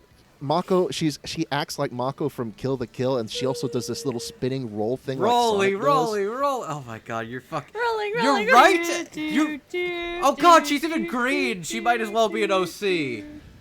Oh, shit. Oh, I hate you so much. She's like a little Sonic I OC. hate you so much. I love it. Fuck. Now we need art of fucking Clara with Sonic of some sort. Yeah. So yeah, she's my pick for the gold for best supporting comedy. God damn. I love when mind melds happen. It's great. I think we are ready to move on to our other supporting performance. I think we need to switch genres now. Yes? Mm-hmm.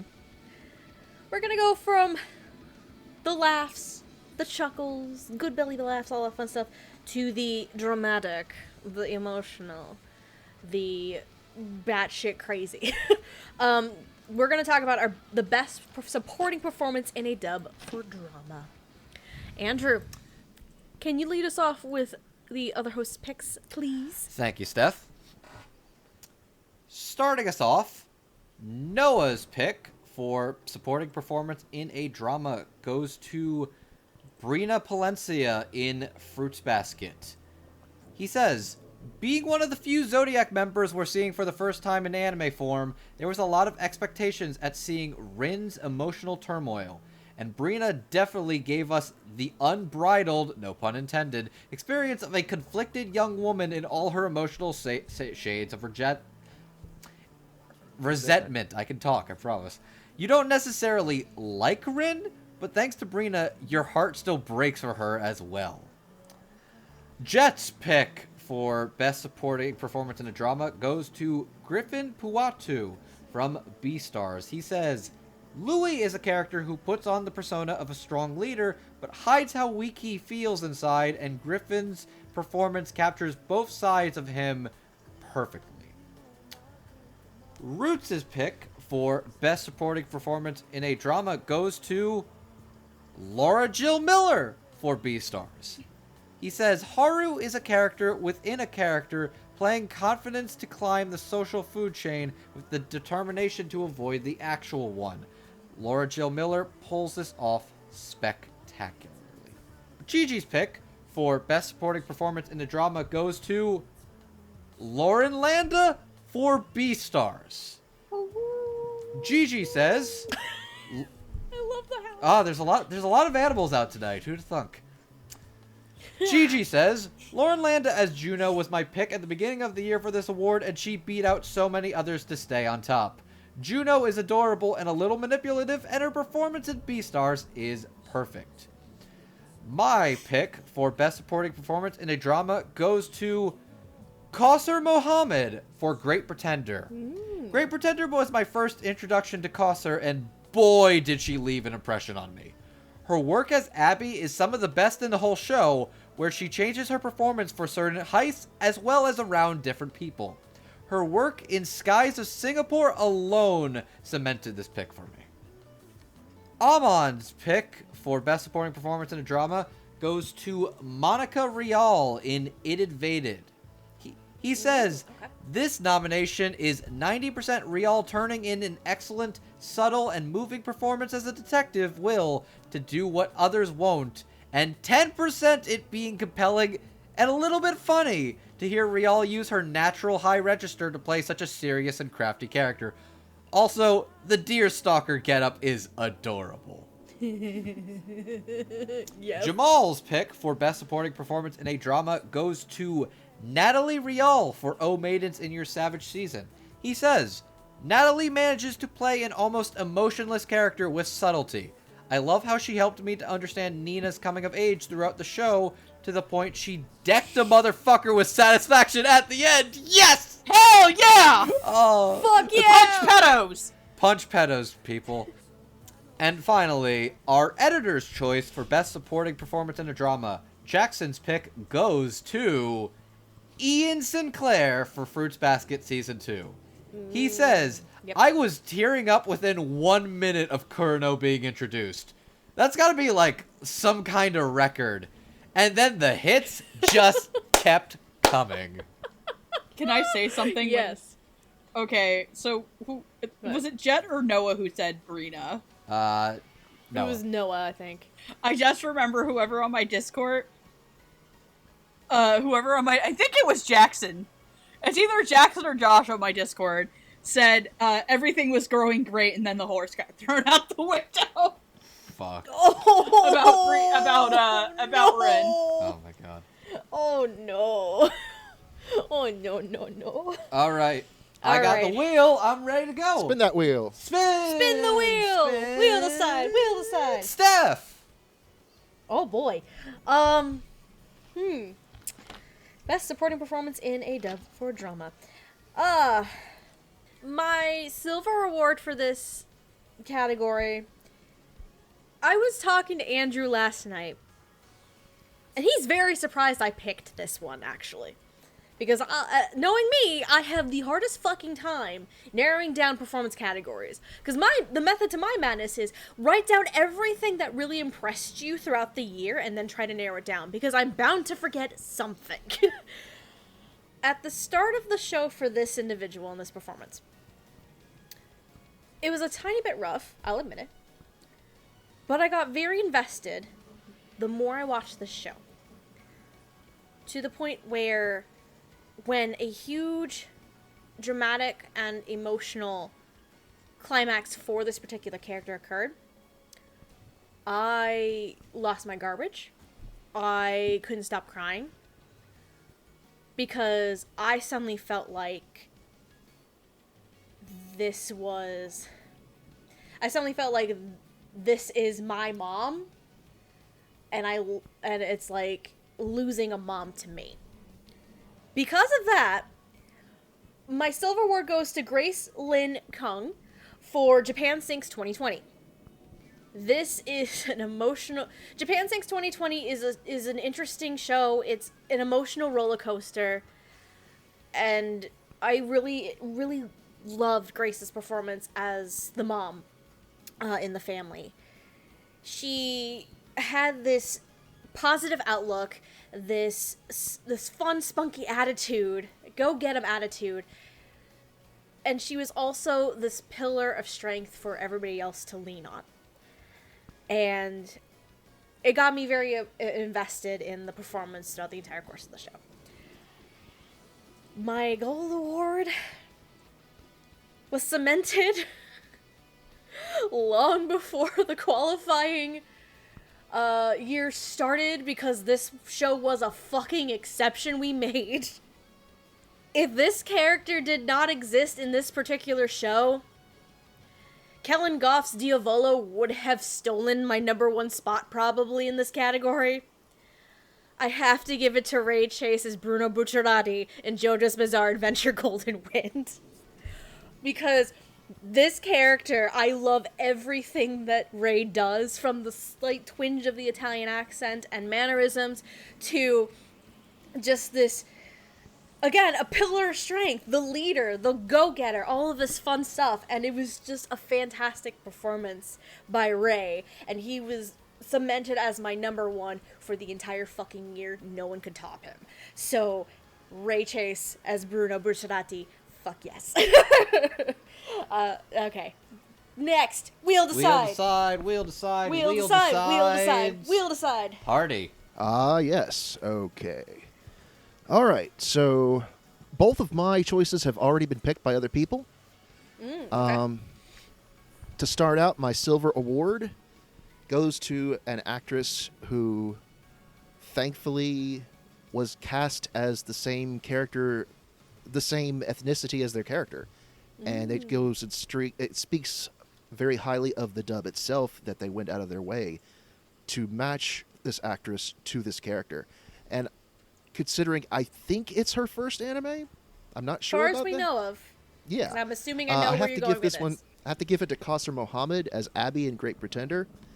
Abby is less a character and more of a force of nature. Yes, I love Abby. She's amazing. Yeah. And the way that Qasr plays her is just, even down to the way that she correctly pronounces Baghdad. She really adds a very authenticity to this role. Because we know that Abby's Middle Eastern, and she's gone through some serious crap. Mm-hmm. And she just really... Abby doesn't smile very much, but the times when she does, and the times where she actually sort of kind of looks like she's having a good time. She is at her happiest when she is flipping off edamame. Oh, yeah. Oh, by the end of that...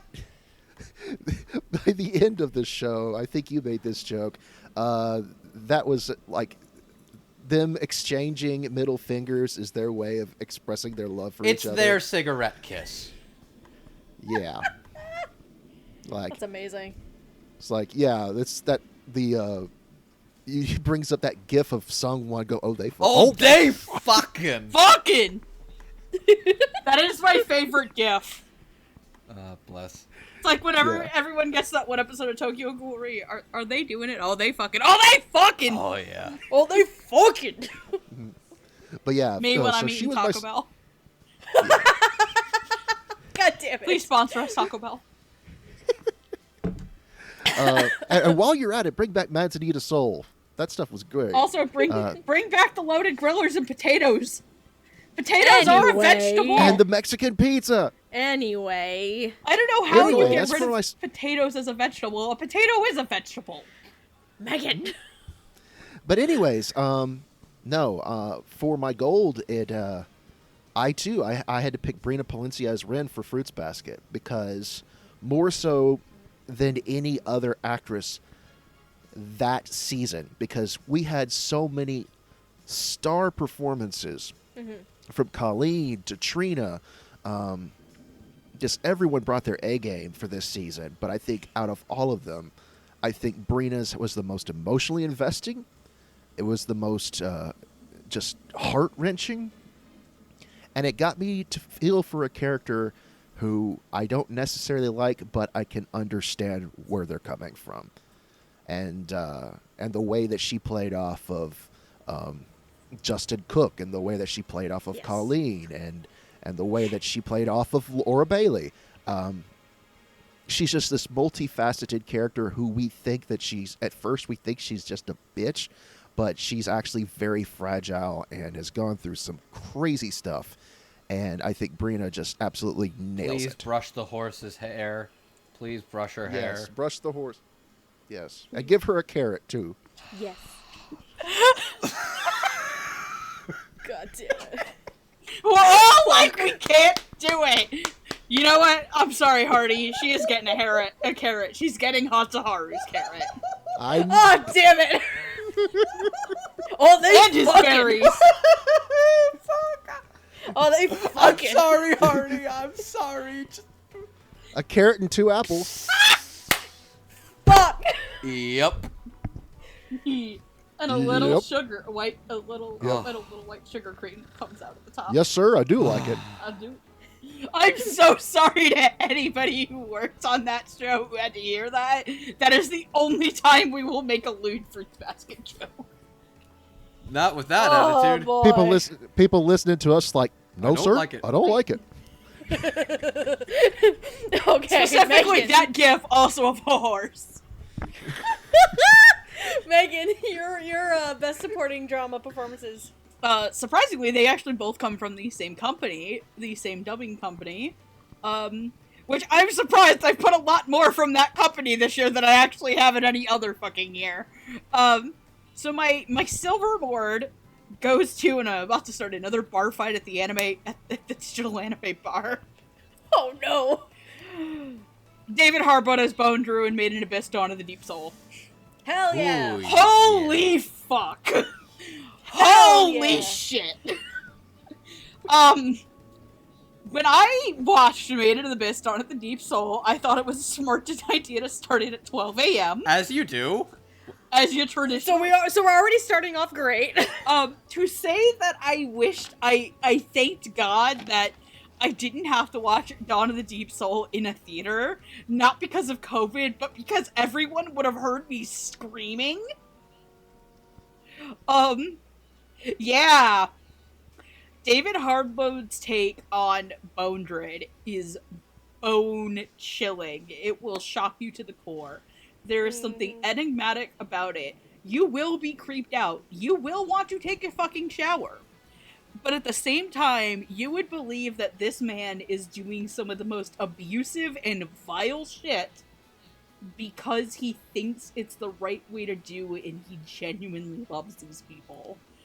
It is absolutely fucking wild.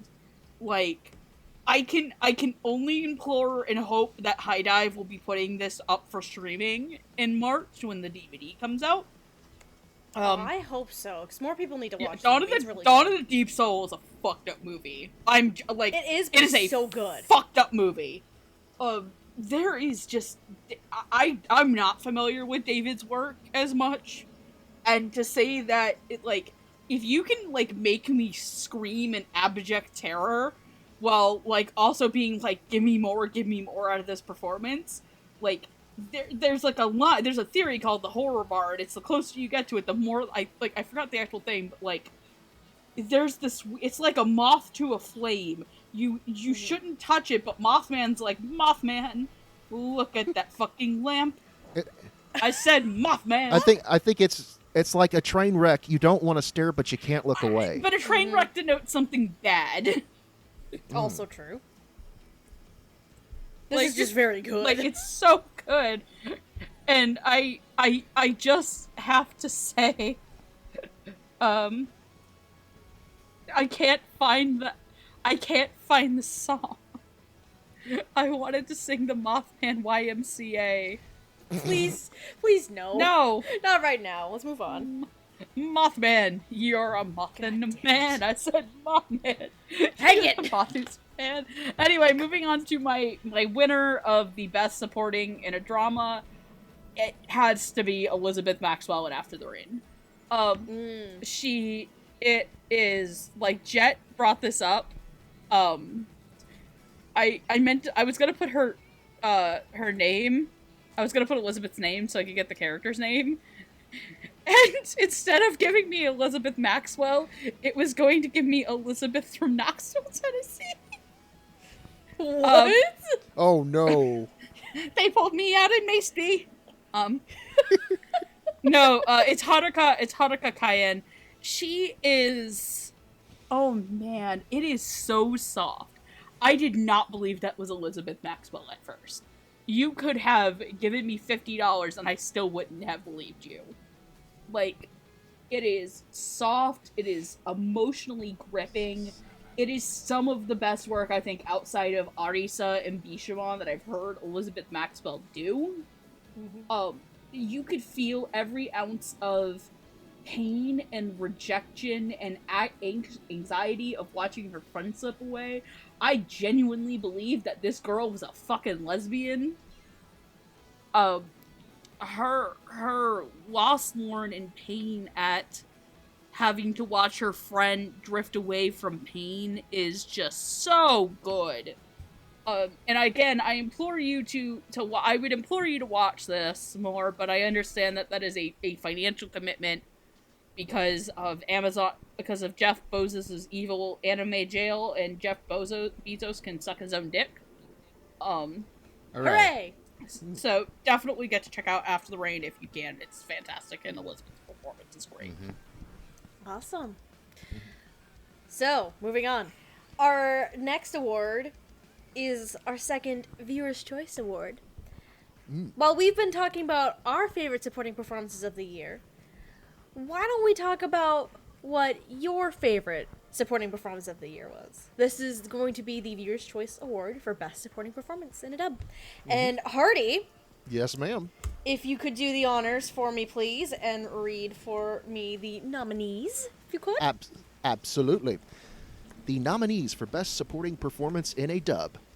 We have Ace Anderson for Appare Ranman, Danny Chambers for Smile Down the Runway, Ray Chase for JoJo's Bizarre Adventure, Golden Wind, Alex Lee for Demon Slayer Kimetsu no Yaiba, Jeremy Lee for Dorohedoro, Kaylee Mills for Welcome to Demon School Iramakun, Qasr Mohammed for Great Pretender, Brina Palencia from Fruits Basket, Griffin Puatu from Beastars, and finally Avery Smithhart from O Maidens in Your Savage Season. And the winner...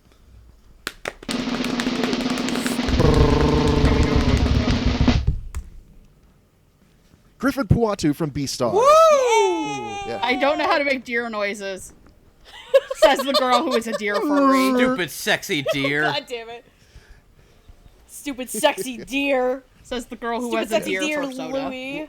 Fuck. So- Sorry, go ahead, Hardy. Congrats to Griffin for his amazing performance as Louis. And, yeah, let's keep the ball rolling. All right. He wants to keep Legacy's balls rolling, if you know what I'm saying. Oh, Damn it, snap! Andrew. God damn it. I had to get one comment about that because, let's be real, the scene where... I don't think... Stephanie did not see that coming. If Andrew... Again, Andrew and I this year are not recording in the same fucking room. He's currently at home. I'm currently at my home. If he was here right now, he's sleeping on the futon I tonight. would deserve it. You would deserve it. Anyway, moving on to our next award. let's talk about some magic. Yes! Some fucking, like, blood-packed The Josh demon Greeley summoning Award magic. for voice acting black magic. The Voice Acting Black Magic Award, where you basically have to sell your goddamn soul for a performance. Alright. Andrew, could you give us the winners for Voice Acting Black Magic for the other hosts, please? Yes, ma'am. Noah's pick for voice acting black magic goes to Sandy Fox in Violet Evergarden, Eternity and the Auto Memory Doll. It's not that I couldn't believe that Sandy could voice a little girl. That's practically her bread and butter. But because it wasn't the kind of little girl voice I'm used to. I honestly thought Taylor was voiced by Xanthi Wynn the whole film. Just goes to show how much range Sandy really has, fully deserving of a reputation as a voice acting legend for the past 30 years. Jet's pick for voice acting black magic goes to Alex Lee for the Misfit of Demon King Academy. Ooh, okay. He says, honestly, almost any one of Alex Lee's performances this year would have qualified, but even as bizarre as his Kaiman voice was, nothing prepared me for how deep and sultry he sounded as Anos. That man's range, it scares me. Roots' pick for voice acting Blagic. Go with it. For Roots' with pick it. for voice Blagic. acting Blagic goes to Alex Lee for Dorohedoro. He says, I mean, look, this is just as much for the Twitter video of him trying to mash up Kaiman's voice with Kermit the Frog than his actual vocal sorcery of Kaiman's deep baritone roar. Yes! I'm kind of amazed you got that in there, bud. I'm not even mad. Oh, yes. Gigi's pick for voice acting black magic goes to Rico Fajardo for Actors Song Connection. She says, I couldn't tell this was Rico until he was singing, and this man just... he could do anything, even fool me on his performance. My pick for voice acting magic goes to Kellen Goff for JoJo's Bizarre Adventure Golden Wind. Just when I thought I had a good grasp on Kellen Goff as an actor, Diavolo shows up. Terrifying, cold, violent, and a true tour de force of Kellen's latent abilities. Kellen's black magic is so good it transcends time and destiny itself. Quite literally. Quite literally. Amon's pick for voice acting black magic goes to Alex Lee as Kaiman in Dorohedoro and says, that's not Alex. Alex sounds like a normal person, not a weird lizard man. Stop lying to me. Thank you, Amon. We love you. Jamal's pick for voice acting black magic goes to Kaylee Mills for Welcome to Demon School Iruma-kun and says, Okay. if you had told me that one person could play 6 different people with 6 different ranges, singing songs with 6 different tones, I would have called you a liar. But Kaylee Mills managed to do that with ease and without skipping a beat. And finally, the editor's choice for voice acting black magic. Jackson's pick goes to Alex Lee for Dorohedoro. He says the fact Alex Lee still has a voice this year is proof that black magic is real. Yeah. It's fucking true facts. Spin And now, the wheel. Wheel decides. Wheel of morality. Spin, spin, spin. Turn. Who is the victim that we Morality. must yearn? I'm What? not sure where I was going with there. Anyways, that victim's you, Steph. Again? Again? You know what? Spin that fucker again. This is getting biased. I legit just only spin it. Okay, you know what? I should spin this 3 times for fairness. 1, Yes, spin it again, please. 2, 3. Spaceman Hardy. Okay. Alright. All What right. sorcery do Let's you see have for us, here. sir? Okay, I cheated a little bit. I know I've done this at least once a year. This time I'm doing it twice. Oh, no. It's 2 different performances from the same show again. You All already know what my gold is going to be. But my silver, the fact that it can claim both the gold and the silver really speaks for how adventurous and well directed and well handled this dub actually was. Mm-hmm. My gold is Cayman. My silver is Cherami Lee as Noe. Oh, gotcha. Because if you've ever met Cherami in real life, she is a very small little woman. The fact that she can play the 7-foot-tall goddess Amazonian warrior woman and have it sound convincing is just completely not what I expected, but it is more than welcome. Because not only does she make Noe sound strong, she makes Noe sound really sweet, too. Because even though she's this big, giant assassin, she's got this really... See you turn into a giant woman. Giant woman. Yeah. God damn it. Let's be real, if you're not horny for Noe, you're either ace or wrong. Yeah, basically. Yeah, but no, I really was not expecting this voice to come out of Cherami. I've never heard anything for her before, but it works perfectly. Noe may be a girl, but she has giant himbo energy. Oh, yes. Going back to Megan's comment for a second, does Demi sound... does you're Demi good. count? That counts in the Thank ace you. umbrella. Thank you. My demisexual ass. Yeah. Anyway. But anyways, yeah, for gold, of course, it's Alex Lee as Cayman again, because as everyone has said, I don't know how he pulls that off and then goes from one role to another sounding like a completely different actor. Mm-hmm. It's really, really amazing, and he's, like Megan said earlier, he's just been exploding this year. Mm-hmm. So yeah, that's all I gotta say. Okay. Wheel aside. Turn for third. But damn it landed Hardy again. Hang on, we'll try that again. Try again. Wheel aside is being Megan. very biased today. Oh, hey, it's my turn.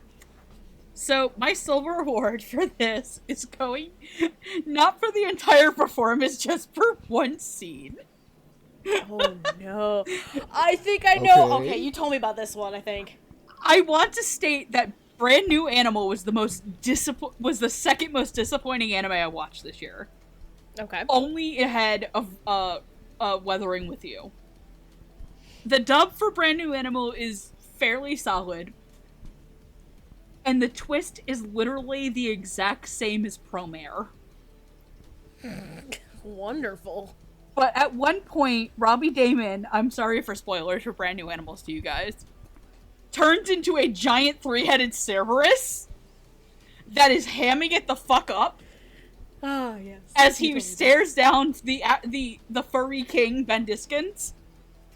The furry king, Ben Diskin. Jonah is only a prince. He hasn't played enough animals. God damn it. But I could not tell if it was Robbie doing all 3 heads or Robbie doing one. I couldn't tell. I was fucking amazed. Oh my god. I was like, Jesus, I was like, what the hell is happening? Other than the fact that this is just furry Cray Foresight. Which is an image for you Cray all.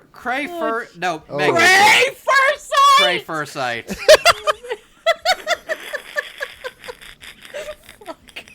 Are you okay? Are you okay? You're just killing us right now, dude. We're both dying. Oh, shit. I think he just broke Hardy. I'm good.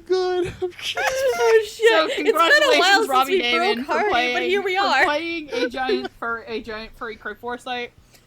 So yeah, my actual my gold voice acting black magic for his entire performance. Hey Sean, welcome back. So I actually thought that Shin was Ray Chase for 5 episodes until I looked it up. Oh my god. Did you really? Yes, I thought that was Ray Chase. Holy shit. And it's not only because he got not only that, but it's because he also played the younger version of Shin, and I thought that was a different fucking actor. Oh, yeah. It is literally, like, I get everybody gets, like, Alex for, like, bullshit, my dude. That was the bullshit, my dude performance from Dora and Doro to me. I'm Oh, sorry, Jesus. Sean. I know that probably sounds insulting, but I genuinely would like to say that it is one of my favorite performances of this year, and you can do about fucking anything, my dude. And I will, and to Amen. make Getter happy, I'll finally start Trails. Get off my dick. I will fucking start Trails this year. Please hop off my dick and balls. I also want to make him a sound clip. You know the Law and Order Dun Dun?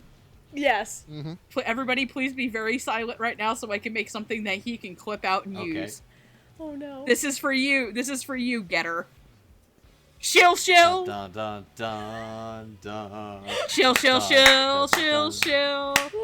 Shill, shill, shill, shill, shill, shill, shill, God shill, damn it. shill, shill, shill, shill, shill, Are you shill, good? shill, shill, Are you good, my dude? Yes. Love you, Oh, Getter, my you turn. bastard. And yes, I will play the Somnium Files. I own it now. Oh, my turn. My gold award is exactly who you would probably fucking expect because there's a trend tonight with this one. Oh, I'm gonna get it out of the way. Alex Lee's Kaiman, Hidoro wins my gold award for this because I went from Zenitsu to Kaiman and holy fucking shit, I didn't know that he could do that. I was like, I just got used to you with Screaming McScreaming Pants, my lightning son, and now I have to deal with a lizard man. Like, oh my god, what sorcery is this, my dude? But getting the obvious one out of the way. My silver award, though, to be fair, I did manage to get this in probably about 5 minutes when I was watching this show. What the fuck?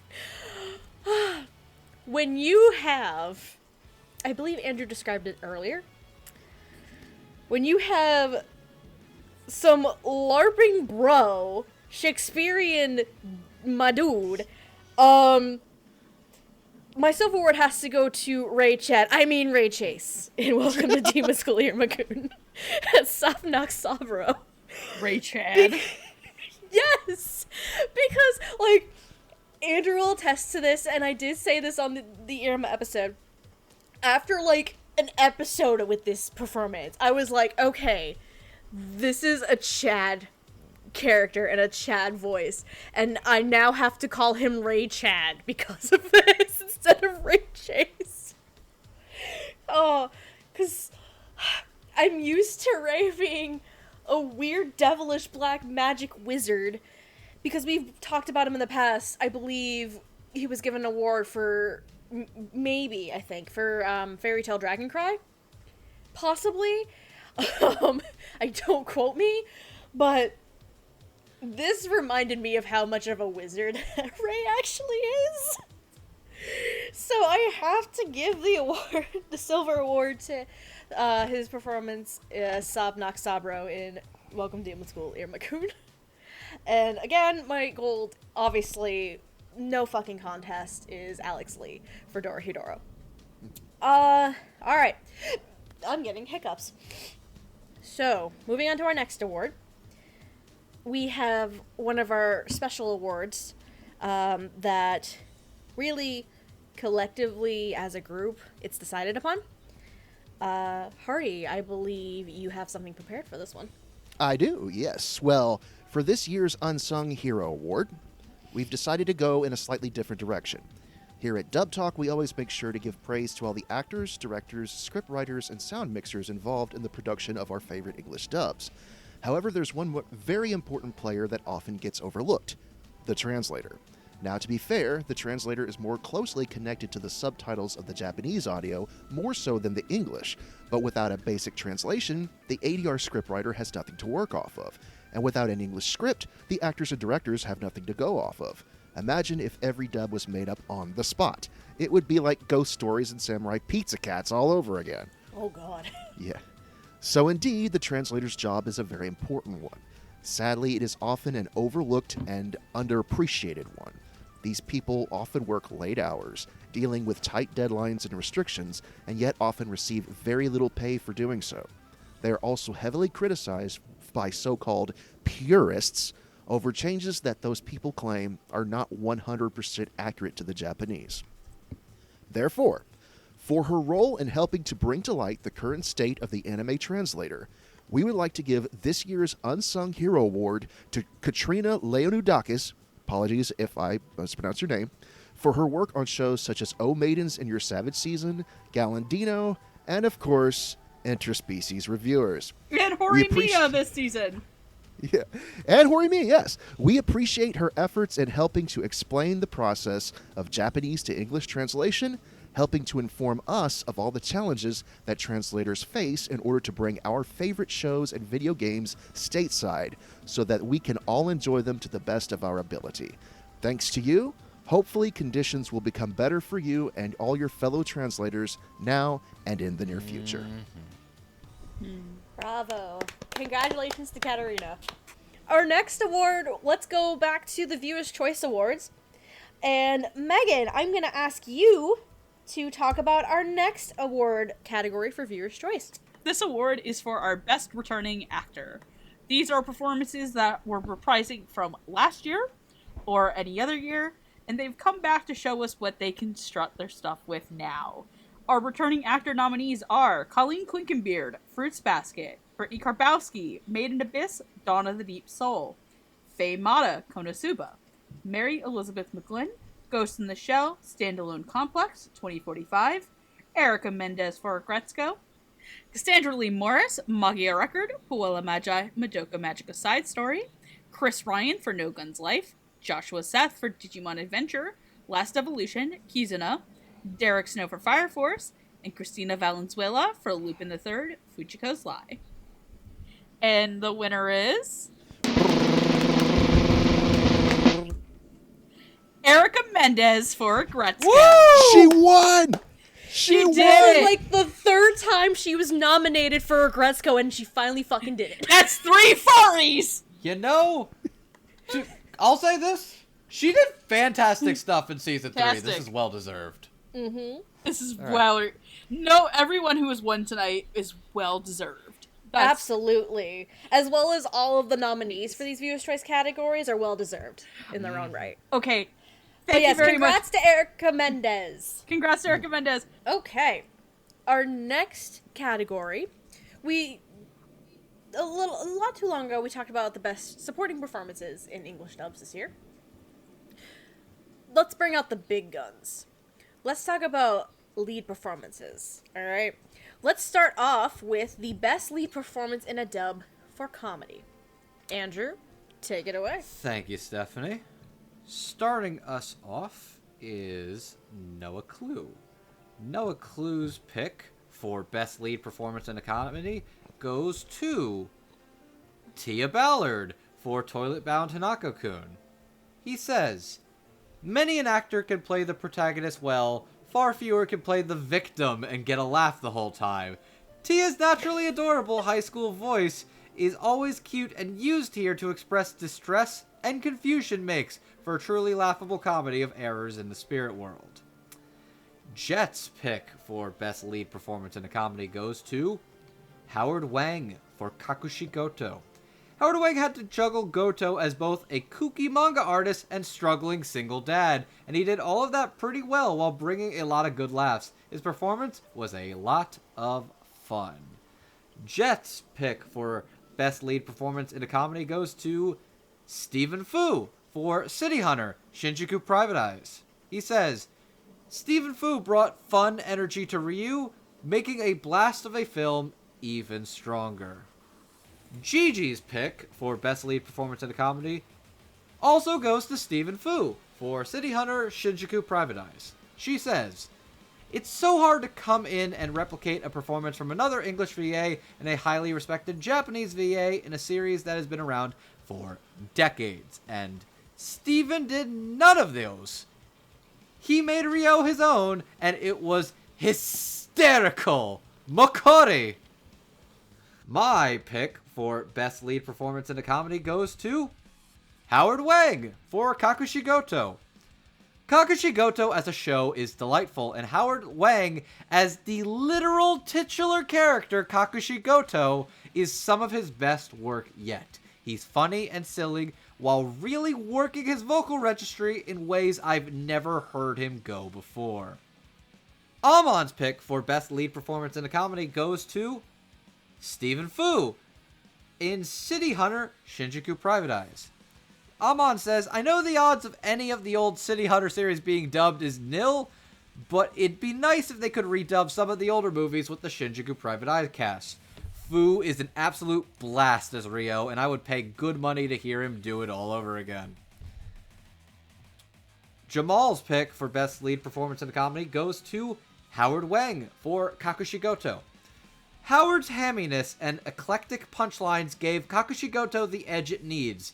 Now, if only the character could take a chill pill every once in a while, but that's what makes him endearing. That's what makes the show, period.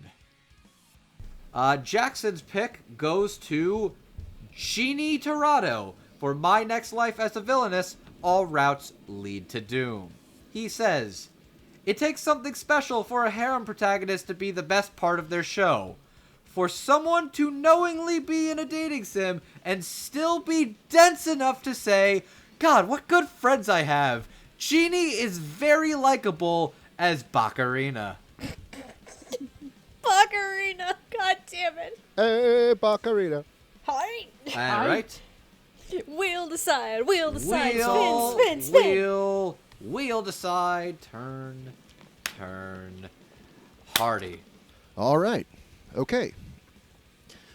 When I was trying to come up with choices for this award, I realized this year I really hadn't been watching many comedies, and so it was initially kind of hard to choose people for this one, because I skipped out on Kakashi Goto, I skipped out on Obeiden's, but I did watch this one all the way through, and so for my Silver Award, I have to in fact give it to the Baccarina. Because Genie being able to play as her younger self and 6 different versions of her and also her teenage self and basically turn this, what is meant to be this mean-spirited, hateful, just rotten girl, and change her fate by just being nice. That's all she had to do. And she's so intent on basically not hitting the doom ending, and all she has to do to not get the doom ending is be a good person. And it was really nice seeing this type of character, how she's drawn and how she's animated, that usually would be the, bitchy One-sama, Ojo-sama. Ojo's more... Ojo's more ara. Get it right. Oh. God damn it. Yeah. You would know Mercedes, Milk Boy. Ah! Why do you keep saying Mercedes? I think I'm going Bernadetta for my first route. Yeah. No, I'm always But going to call you the no. Milk Boy. Yeah. Fair. But anyways, I do have a soft spot for Katarina, but, well, the hairlock helps a lot, obviously. For reasons. Yes. But yeah, she was my choice for my Silver Award. Okay. There's something to say about being able to take a character normally you would absolutely despise, and by means of the dub turn them into someone or a performance that gets a chuckle out of you. Trina Nishimura was able to do this years back as Akko. Emily Neves was able to do this with Umaru. And so this year, I'd like to continue the tradition and give my gold award for Best Lead Comedy to Monica Rial as Uzuki-chan. Oh! Ah. Interesting. Yes. Interesting. Yes, because we have this big boobed thing. Thing. We don't even know if she's human. It's fine. Yes. And she's just the most annoying little git, but somehow, some way, Monica's able to rein the helms and just if nothing else, not make the character more endearing, but the way she's able to just make Rico's character just sort of just cringe, and just the way she's able to get reactions out of him, I think that is worth its weight in gold. And I know, controversial opinion aside, I think she really did a good job with it. And I'm standing Alrighty. by it. Wheel decide, turn. Wheel decide lands on Megan. Oh boy. Oh boy! What is this? boy. Best lead in a comedy? Yes, lead in Yes. a comedy. Yay! So, let's talk about being the straight man. Oh no, here we go again.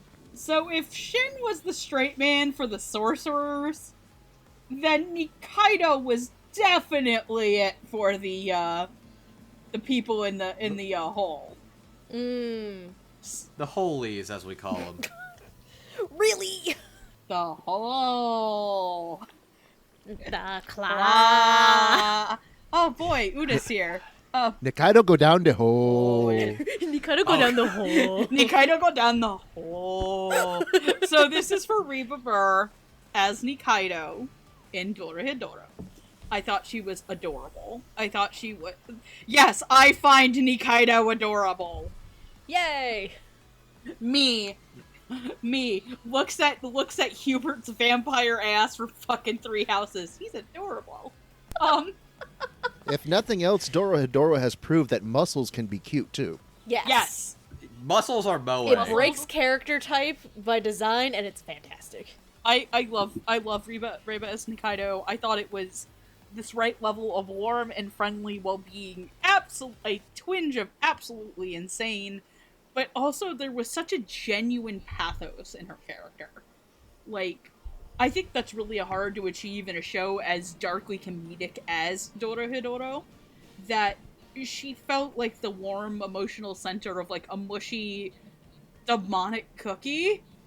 Like, it looks like a cookie. Like, okay, look, that's the world of the whole is like a cookie that Snoop would make.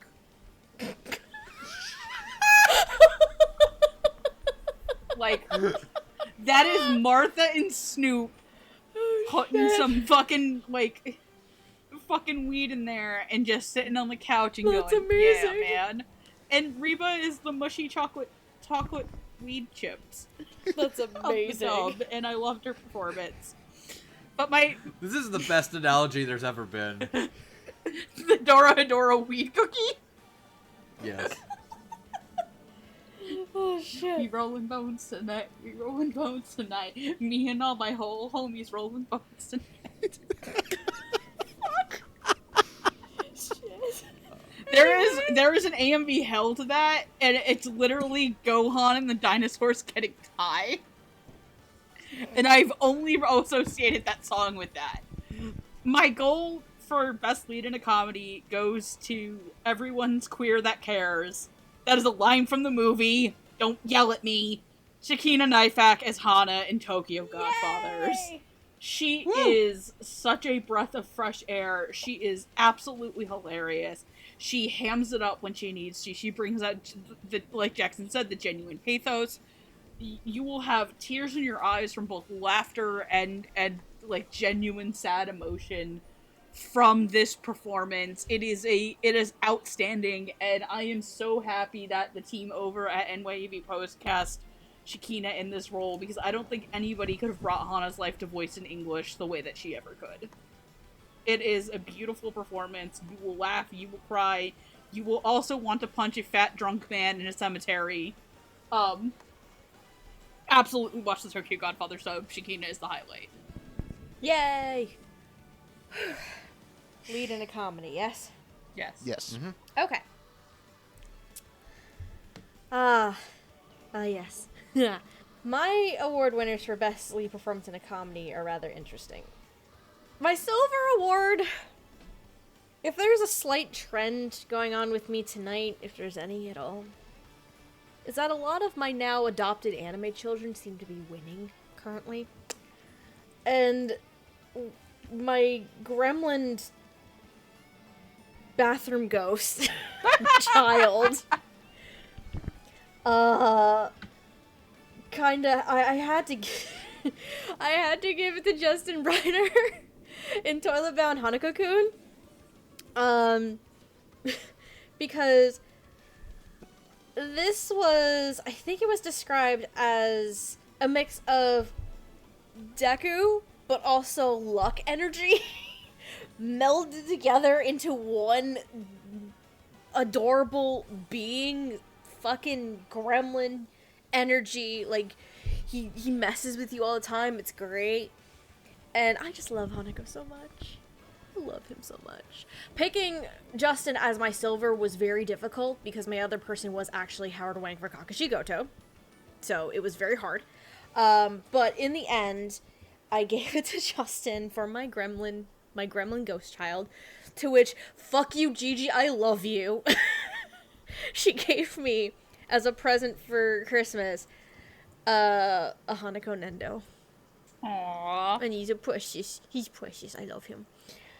To which I have more shelves, so I can actually put my Nendos out. It's great. Huzzah! Yay, thanks, sister of mine. As for my lead in a comedy, it was kind of stolen from me a little bit, I guess. I kind of... By definition, even though there are dramatic moments, this film, by definition, is deemed a comedy. That's why she is currently on here as my gold winner. But boy howdy, Shakina Nafak fucking sold me as Hana. Yeah, With the bitch. Godfathers. And this is for a character when the movie first came out in Japan, they went the route of having a male actor voice a trans character. Because I don't think it was as socially accepted back then at the time. Mm-hmm. Which is a crying shame that they had to go that route, but what can you do? But when they got a hold of it here and finally dubbed it this past year, I am so happy that they took the chance to cast Shakina, not only as a trans actress, but she has this energy, this enthusiasm about Hana that you just love, and you can't help but watch her the entire way through. And again, that doesn't necessarily mean she doesn't nail the emotional, dramatic moments either. She absolutely does. But Hana as a character is so endearing and so wonderful. And her motivations and everything about Hana as a character is simply fantastic. And Shakina nails every aspect of it. And so I could not give it to this gold award to anybody else but Shakina for Tokyo Godfathers. Okay. Shifting gears, I believe, yes? I believe we're ready for the next award. Yes. Go from the ha-has to the going- boo-hoos. Yes. Took the words right out of my mouth, Hardy. Let's talk about the best lead performance in a dub for drama. Andrew, could you start us off, please? Noah's pick for best lead performance in a drama goes to Jonah Scott for Beastars. He says, soft and low, slightly mumbled, and with just enough crazy energy in the right moments, Jonah absolutely carried this character from internal monologues to the final lion fight. It's not easy to be compelling with a subdued voice, but thanks to the respect given for Legacy's plight, this performance was a howling good time. Jet's pick for best lead performance in a drama goes to Jason Douglas for After the Rain. He says, Jason did a really great job capturing the essence of Kondo's character as goofy but exhausted middle-aged man, and his dramatic scenes really tugged at my heartstrings. This was one of the best performances of his career, and one that more people need to check out. Roots' pick for best lead performance in a drama goes to Aaron Phillips for Great Pretender. He says, a show about con men requires acting on a pillar above most normal shows, as an actor then has to put on an act to top on an act. Aaron Phillips nailed that act spectacularly. Gigi's pick for Best Lead Performance in a Drama goes to Lucy Christian for Pet Girl of Sakura-so. She says, Lucy has been around for a while, but this is one of my favorite performances of hers ever. She hit all the ridiculous comedy moments, but even more, she hit the dramatic ones, which made me cry so much. If you haven't watched this dub yet, you are truly missing out. My pick for Best Lead Performance in a Drama goes to Jonah Scott for Beastars. In as bleak a year as 2020 was, truly one of the shining lights it gave to us was Jonah Scott as Legacy. A truly complex, multifaceted good wolf boy delivering some of the best dramatic work I've heard all year.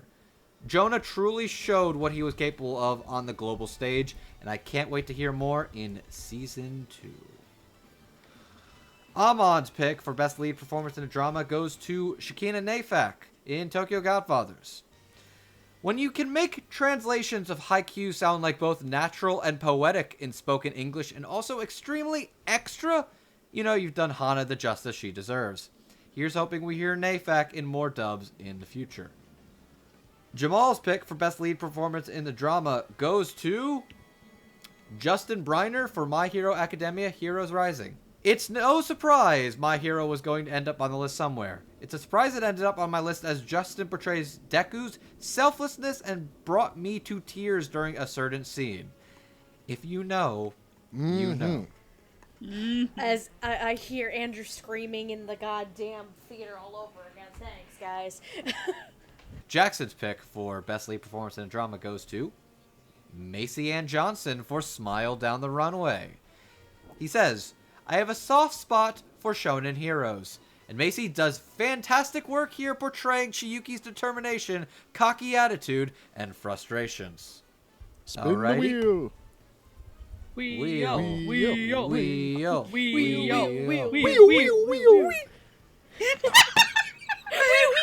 Chosen one! Shit. I'd like to buy a pound of nuts. That's a lot of nuts. Not a nut. That would be $4. Would you like fries with that? Hey, Megan. The nuts are yours. Shit. Steph, have you ever seen Kung Pao Enter the Fist? No. Oh my god, we have to show you Kung Pao Enter the Fist. Later. Not We now. are both ventriloquists. Ventriloquist. We trained him wrong on purpose. As a joke. As a joke. Oh, I'm a little happy, horny honey. That is my favorite line in the fucking movie. Anyways, Megan, it's yours. Now I have to talk about serious things and I've got fucking Kung Pao. I have that in my head and I'm broken. We should do- Oh man, could we do a dub talk on Kung Pao? It counts! It counts! Oh, God. Hardy, do you want to do an alternative for Kung Pao? Yes! Oh, fuck yeah, we're doing an alternative for Kung Pao Into the Fist. Anyways, Megan. Let's talk about my best lead in a drama. My silver award is going to go to one Josh Greeley for their performance as Nika. Sakaido. I've not watched Sakaido, sorry. Sakaido. As Sakaido in It Invaded. It has been a hot minute since I have watched It Invaded. But let me tell you that the second that Josh did that speech in episode 3 Oh, God. in the jail cell, I immediately ran to the chat and said, shut the fuck up and watch It Invaded. Yes. It is polarizing. I have never felt that creeped out by Josh's work. Like, and this is somebody I say as someone who loves their work on, like, Magus Bride, where they are extra creepy. But there was some, like, it's like I said about David Harbold, where you're like, you want to look away, but you can't. And the fact that Josh balances the more darker aspects of Sakaido in the real world versus the Sakaido in the Wells is so masterfully done. It is one of Josh's best performances of all time. My gold award goes to Lucy Christian because have you ever seen the picture of Buffy with all the pancakes? What? What? You know that one image of the girl eating the pancakes and there's just like more plates Sabrina. of pancakes and she Oh! that was Sabrina, yes. not Buffy, my bad. Of Sabrina eating the pancakes. Okay. And then Salem turns into pancakes and goes, Sabrina, Yes. are you hungry? Yes. That is Lucy Christian's this year. I could have picked between Lucy in Dawn of the Deep Soul as Reg, Lucy in Sakura So, Lucy for My Hero, or Lucy for what I'm picking now, which is After the Rain. Her performance in After the Rain as Akira Tachibana is phenomenal. I swear to God that if you think that Lucy Christian is nothing but the cutesy girl voice in anime, this will blow you away. It is dramatic, it is somber, it is just so refreshing, and yet you always want to be there for her. Mm-hmm. And just seeing her trying to get with a man that's older than her, and just by the end you're just feeling this sense. And please watch our Dub Talk episode on After the Rain. I go into more detail there, and I don't want to spend too much time digging up here, but holy shit, this to me was, if any actor out there had a year, like if I could give like just one person like the award for like who I thought had the best like overall performance across multiple shows this year, it would be Lucy Christian. That's fair.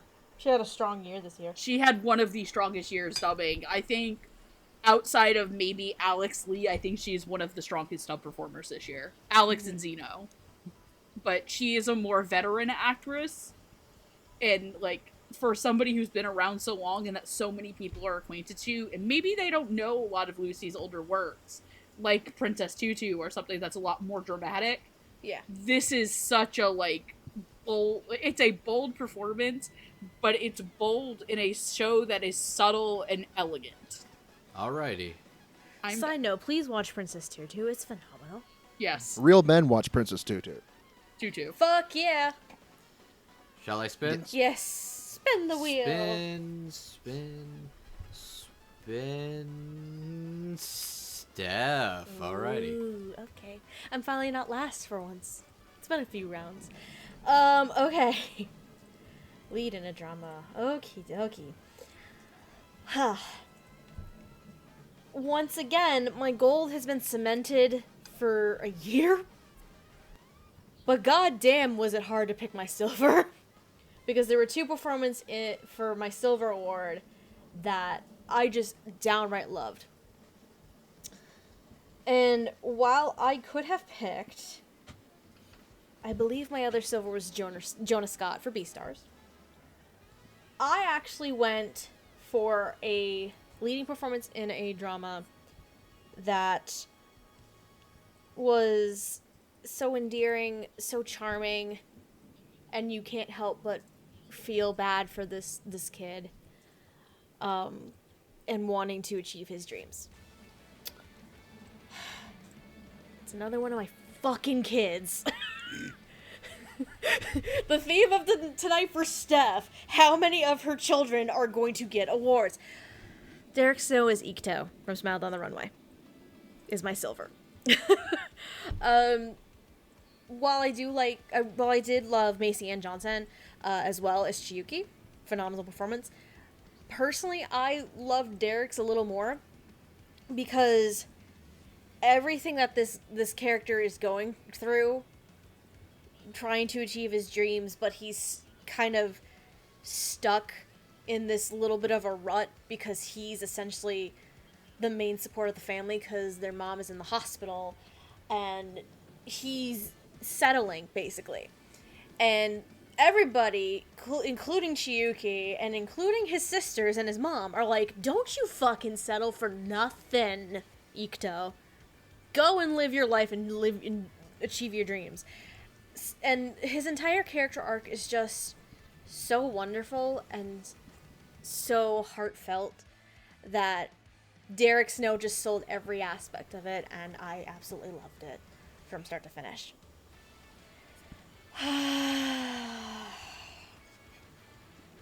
Wee wee. But look here. This individual still seems to surprise me at every single turn in every show that they do. And they could play a prince. They could play some weird-ass character that originated our Black Magic Award.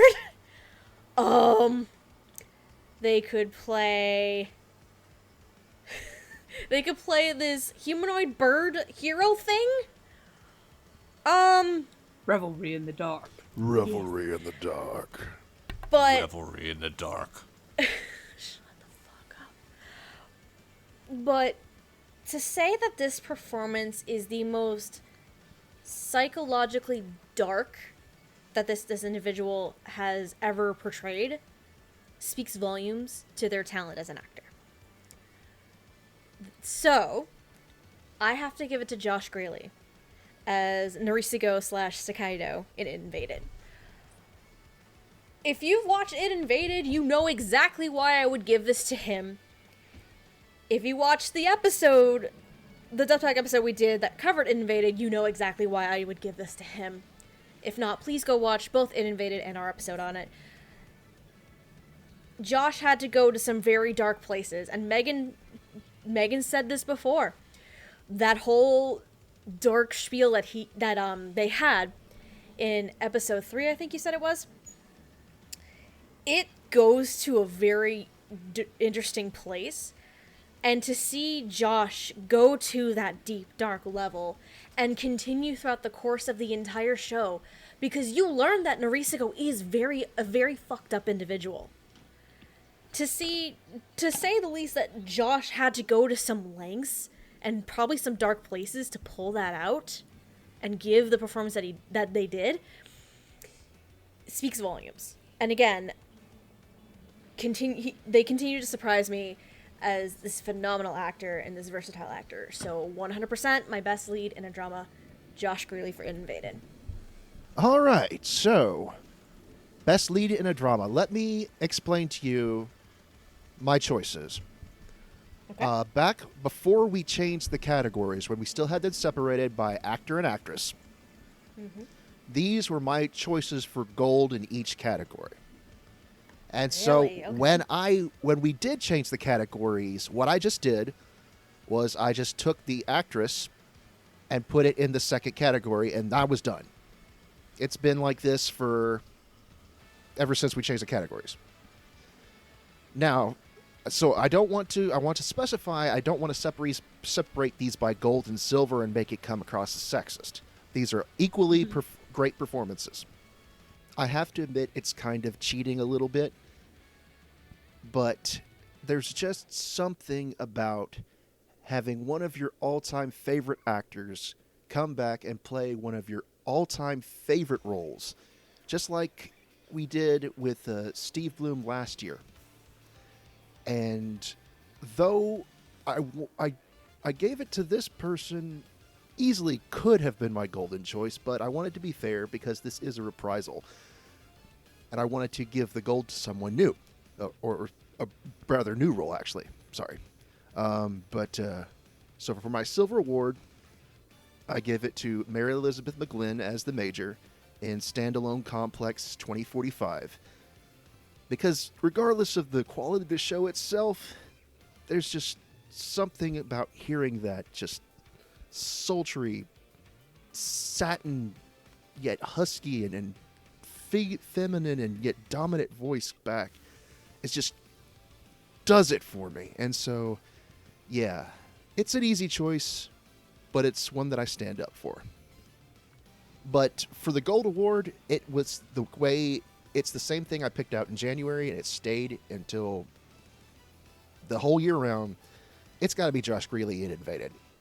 Hell yeah! Yeah. No, it's just from the episode 3 onwards. That just it was career defining. I'd have to describe it, and for a person who already has a very impressive career, and that's really saying something.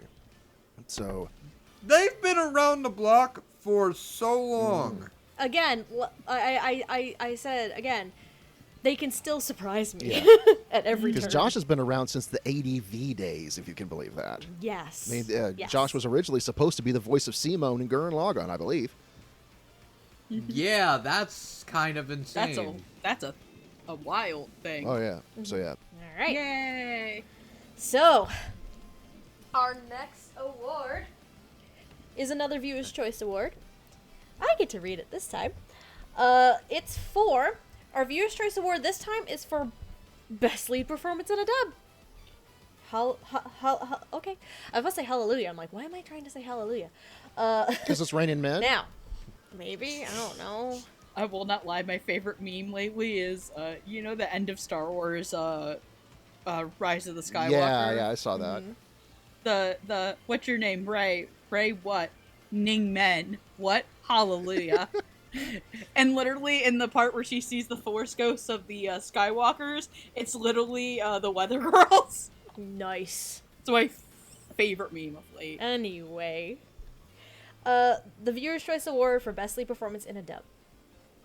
Your nominees are Lee George for Opere Ranman, Josh Greeley for It Invaded, Macy Ann Johnson for Smiled on the Runway, Gabe Kunda for Decadence, Alex Lee for Dorohedoro, Shakina Nafak for Tokyo Godfathers, Aaron Phillips for Great Pretender, Jonah Scott for Beastars, Jeannie Torado, My Next Life as a Villainess, All Routes Lead to Do, and Howard Wang for Kakashi Goto. And your winner is... Jonah Scott for Beastars. Oh! Congratulations, Jonah. It is well deserved, my good sir. I always thought you said well served. I'm like, oh, kind of like a rabbit. Yeah. Rabbit.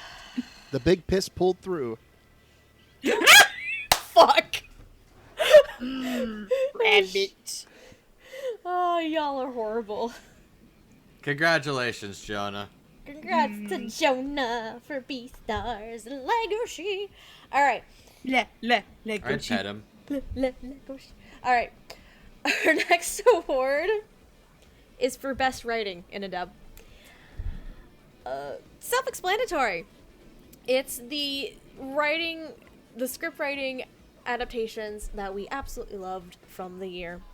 Andrew? Starting us off, Noah Clue's pick for Best Writing goes to Leah Clark for Toilet Bound Hanako-kun. When your notes on a show's writing is just the funny one-liners that you want to remember, you know your writer's done good. Yes. In the wise words of Nene, hand me all of the stacks. Yes. Jet's pick for Best Writing goes to Jalen K. Cassell and Koi Dao for JoJo's Bizarre Adventure, Golden Wind. Jalen and Koi did a good job continuing to punch up the dub script for JoJo's just enough to add the fun without getting too far off course, and all the gratuitous Italian sprinkled in gave it some extra flavor. Roots' pick for Best Writing in a Dub goes to Jared Green and Tyler Walker for Appare Ranman. I knew from the moment I sat down to start watching it that Appare Ranman would be my cup of tea. Helping this along was how snappy and punchy the dialogue for the dub was written. Felt incredibly natural. Gigi's pick for Best Writing goes to Marissa Lenti for Actors Song Connection. I have to say this part loud because of caps lock. Oh, God. Thanks for the memes, Marissa! No, seriously. This writing turned what could have been a straightforward translation of an Idol anime, which wouldn't have caught a lot of attention, to something where I was looking in every dialogue line for a joke or Easter egg. Thank you for caring about these precious boys. My pick for Best Writing goes to Kristen McGuire for Kakashi Goto. The sheer amount of hyper-specific Japanese wordplay on display for Kakashi Goto is insane. Christian not only managed to adapt something this tricky, but make it comprehensible, charming, and very smart. Very funny. Very funny. And also smart. And smart. That was no small task. Amon's pick for best writing goes to Jared Green and Tyler Walker for Appare-Ranman. Possibly the funniest show I watched all year, regardless of medium, and Green and Walker's writing was a huge part of that. So many zingers and one-liners, I can't even pick a favorite, though Get Me a Pen comes close. Jamal's pick for best writing also goes to Kristen McGuire. The complexities and intricacies of Kakushigoto as a whole, both as a character and a whole, proved difficult to adapt even for a slice-of-life anime. Kristen stood up to the challenge and adapted the script for this exceeding expectation. And finally, the editor's choice for best writing. Jackson's pick goes to Jared Green and Tyler Walker for Appare-Ranman. Easily the most quotable show of the past year. The colorful and distinct dialogue is on par with the colorful and varied cast. And with that, who's ready? Spin! Wheel decide, go, Right, go, wheel, go. Steph. Oh boy. Oh, best writing. My silver for best writing goes to what I could describe as Stephanie managing to be destroyed in a matter of 24 to 25 minutes, I think. So, Matt Shipman for She and Her Cat. Huh. If you haven't seen She and Her Cat, you should. It is very worth it. Hardy, have you seen She and Her Cat? I have not seen She and Her Cat. You should, because you will be crushed emotionally. Okay. See, I have a very good reason for why I have not watched She and Her Cat, and you all know it. Yep.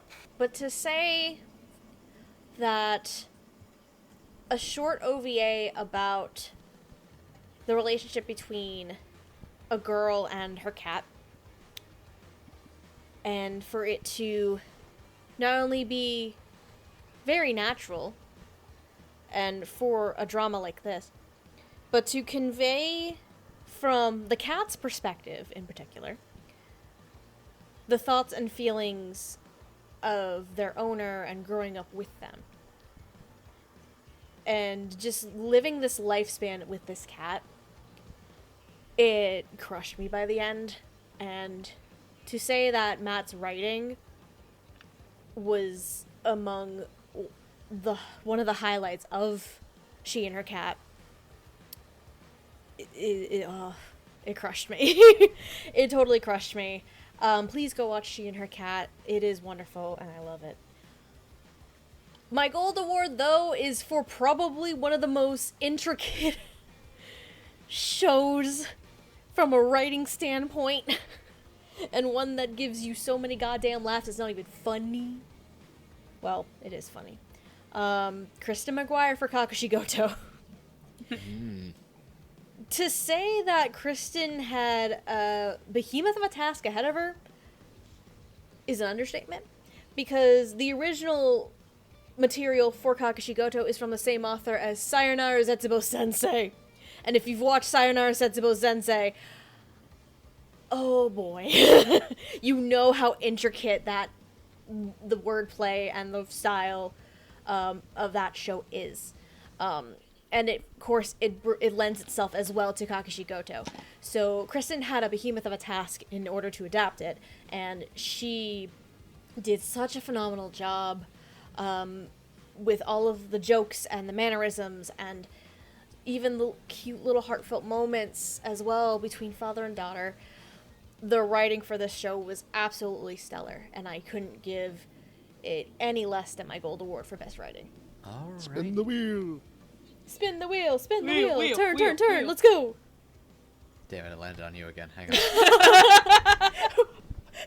I could go again. Oh, my turn. Okay. Okay. Oh boy! Oh, Boy! I'm going to hell for this one.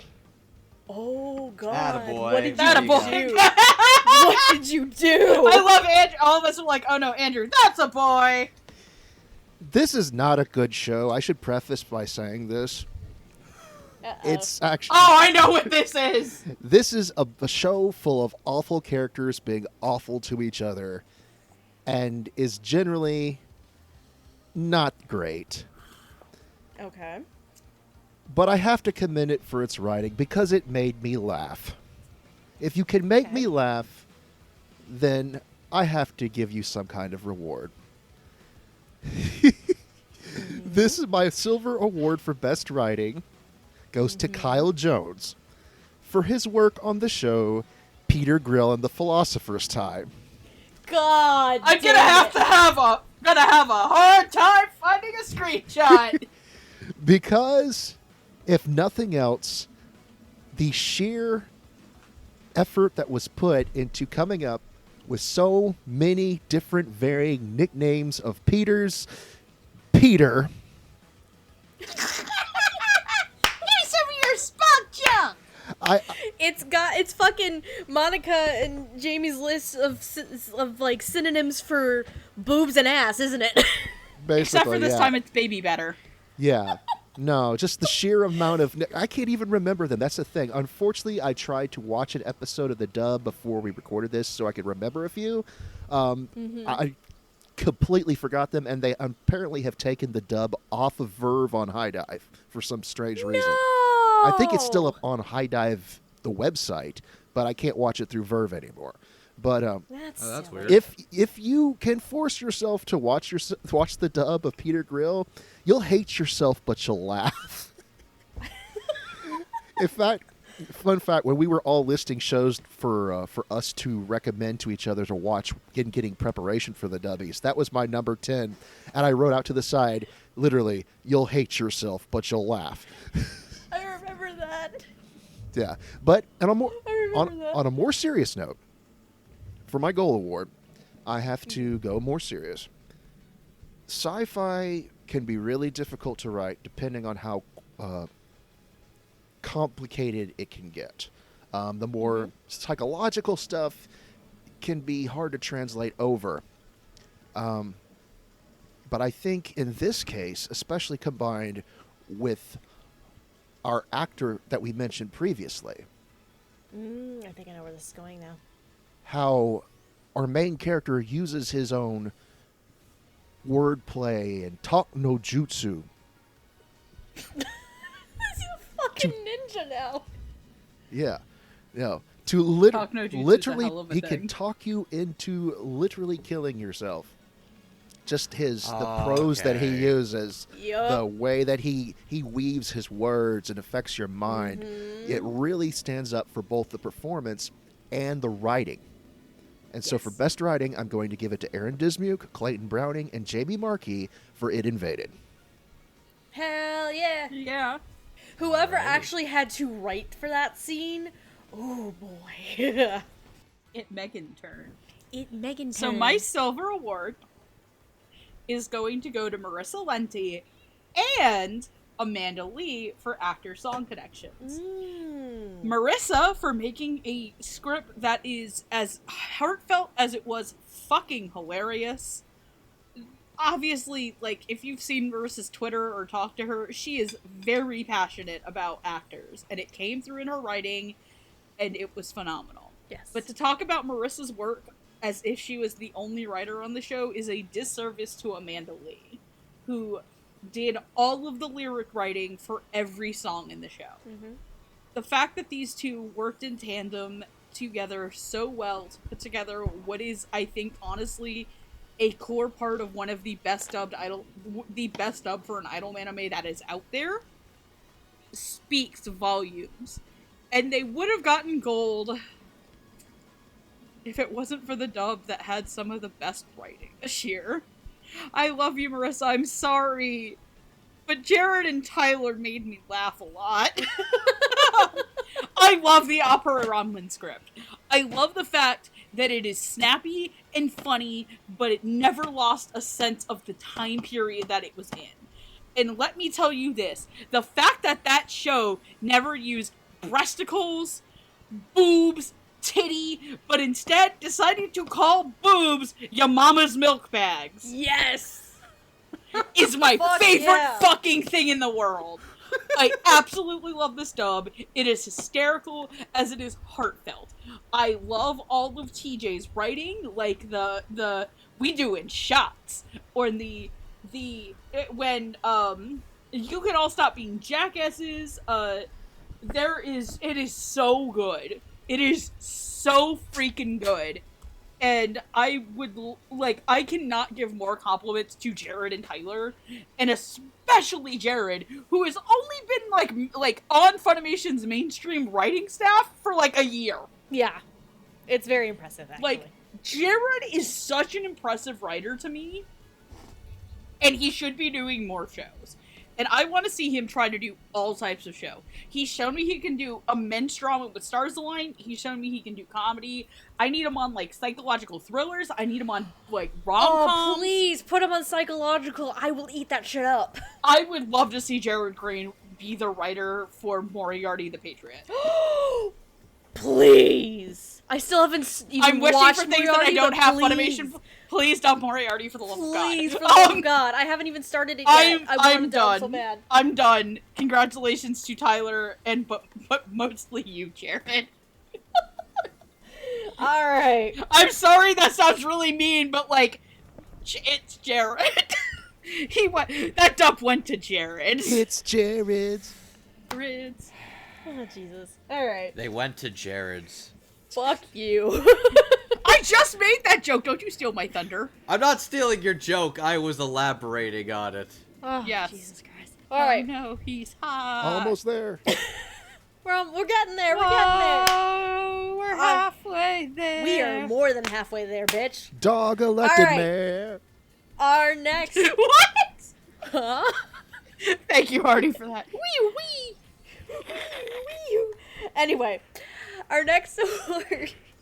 While best writing is good and all fine and dandy, we also have to give credit to another behind-the-scenes staffer in all this. Because having writing is great, having vocal performances is great, but if you don't have someone to tell them how to do those vocal performances and say those lines the writer writes, it makes things a little difficult. So, our next award is for Best Director. Andrew, could you please give us the winners for the hosts for Best Director, please? Yes, ma'am. Starting us off with Noah Clue. His pick for Best Director goes to Bob and Megan Buchholz for Beastars. He says, existential wolves and insecure sex bunnies could have absolutely become laughable in lesser pause. Thank Beastars that both Bob and Megan led every performance, both serious and comedic, to match the tone that made this one of the biggest hits of the year. Jet's pick for Best Director goes to Michael Snyder, Mike Sinter-Nicholas, Kyle McCarley, and Stephanie Shea for Great Pretender. He says, between all the different languages spoken throughout the show and several characters having to put on an act, this couldn't have been an easy to direct, let alone dub. But the team at NYAV Post did a great job, and all four directors bounced off each other seamlessly. Roots' pick for Best Director goes to Jeremy Inman for It Invaded. Okay. In the era of simuldubs, Jeremy Inman has proved himself an incredibly capable and versatile director. I was honestly torn between giving it to him between It Invaded and Decadence, ultimately choosing the former because of how crisp and bone-chilling the performances were. Gigi's pick for Best Director goes to Amber Lee Connors for City Hunter Shinjuku Private Eyes. She says, thank you so much for the care you put into this dub. I heard about going back to try and track down the old ADV voice actors, but when that road hit a block, you went and changed the whole map. Being a fan of the old series, this really captured the spirit of it while crafting something brand new. My pick for Best Director also goes to Michael Sinter-Nicholas, Kyle McCarley, Michael Schneider, and Stephanie Shea for Great Pretender. Great Pretender to me is one of the most ambitious dubs of the year. Each arc is directed by a different person, but all have some spectacular, standout performances that truly stick with you. This team of confidence men pulled this job off perfectly. Amon's pick for Best Director goes to Jeremy Inman for It Invaded. He says, It Invaded is the exact kind of jargon and philosophy-heavy show that can be dragged down by a poorly made dub, but that did not happen here. Inman directed and cast this show extremely well, allowing the characters to have unique voices and superbly matching their personalities from the original Japanese track. Once again, Jeremy Inman shows that he's very good at making the creation of a dub this complicated look simple. Jamal's pick for Best Director goes to Natalie Rose for Beaufry. Jamal says, I wanted to highlight some new directors this year, and Natalie provided a unique touch to the show, from the core cast to her directional approach. She definitely made Beaufry blossom beautifully. Beaufry blossom beautifully. Beaufry BBB? blossom beautifully. Oh, God. BBB? Blah came out of front? No. Something like that. And Jackson... Ed Jackson, with our editor's choice, his editor's choice for Best Director goes to Jeremy Inman for Decadence. Okay. He says, it would be easy in a show as fast-paced as this for the emotional beats to not feel earned. Jeremy brought together a great cast, giving very believable performances for a very unconventional show. My only problem is when Natsume is on screen, no one asks, where is Natsume? God damn it, Jackson. Natsume is a good girl. Oh, Natsume's a good girl. Precious bean. Yes. We'll decide. We'll decide. Actually, no. The precious bean is Kaburagi. It's Pipe. You are correct. Rest in peace, Pipe. Pipe! Pipe! Rest in peace. I love when I asked the director on Reddit what Pipe was based off, and then they said it was a beluga whale because we find beluga whales adorable, and he's not wrong. That is adorable. I love it. Anyways, who's the adorable bean that this is gonna land on? Hardy. It's me. Okay. I'm the cute one. It's me. Hardy's Hardy's our favorite beluga whale. Hello. It's It's me. me. Is it me you're looking for? I could see it in your eyes. Do you remember that Starbucks commercial where it's making fun of that video, and he builds the girl's entire head out of Starbursts? Oh, I didn't God. know that. I'll have to give you Funny. the commercial. Yeah. Yes, All right. please. But anyway. All right, Best Director. Okay. So, a lot of people have been giving Jeremy Inman this award for It Invaded. I'm going to switch things up. I'm giving it to him for Decadence. Okay. Because while both shows are definitely deserving of this award, I think Decadence was recorded much closer to when within the pandemic. And so we had to put a lot more effort into getting it running constantly, recording from home and getting the actors all synced up, and it takes a lot of work. And I can really appreciate the hard work that everyone put in, and Jeremy's already shown us with what's that stupid show? Which one? Golden Kamuy? No. It's the It is Isekai. not Golden Isekai. Kamuy is far from. Isekai Quartet. Isekai Quartet. Yeah, because he's Okay. already used to recording from remote locations. Very true. Yeah, and so it's not finished yet, and episode 11's still not working for me for some reason. But the fact that they were able to keep it going during such a trying time really shows how hard that Jeremy and his team have put, the hard effort that they have put into it. And I can really appreciate that. Okay.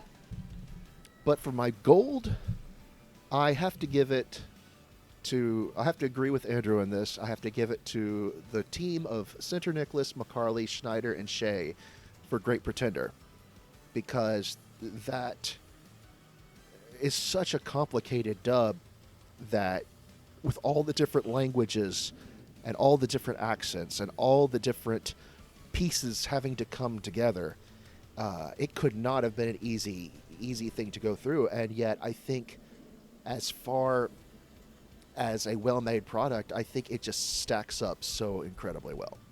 I would be remiss. I could probably find a flaw in this dub, but I'm not going to go out looking for it. I think it's just so polished.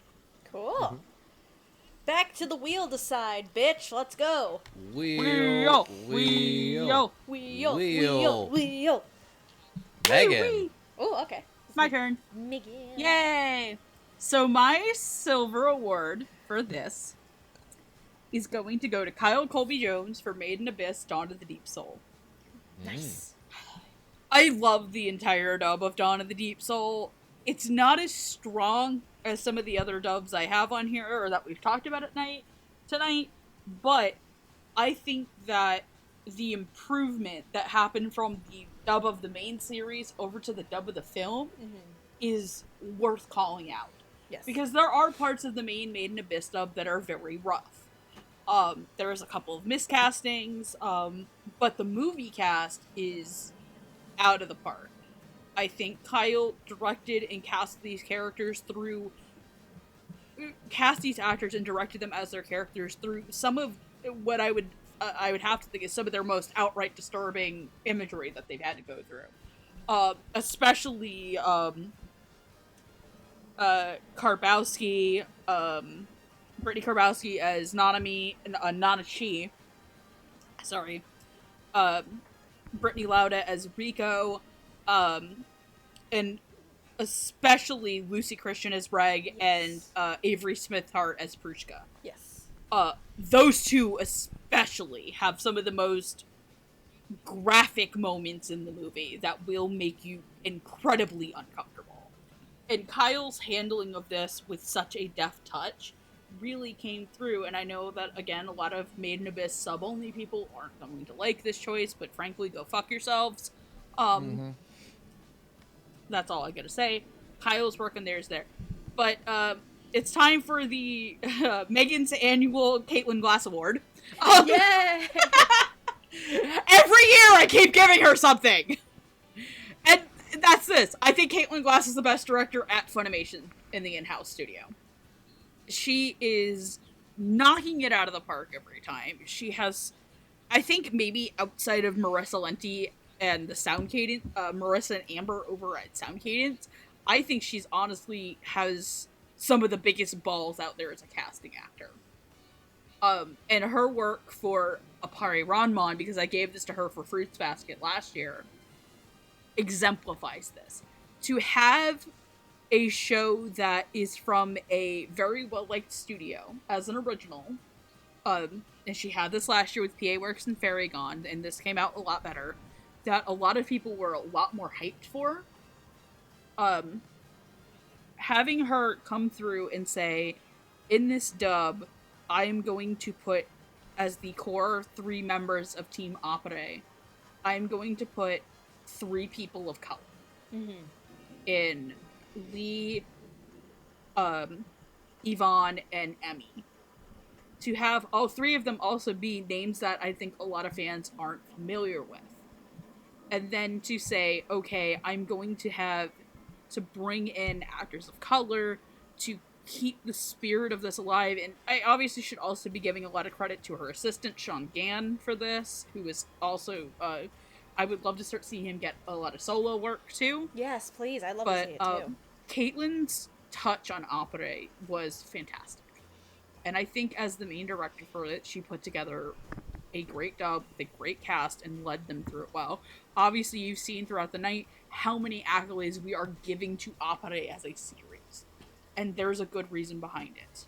And Caitlin is the pun intended, because in the words of Hana from Fire Emblem Fates, all of my puns are intended, I'm not a coward. She was the real driving force of this dub. I just got that. Fuck. Lovely. I believe that's me, correct? Yep.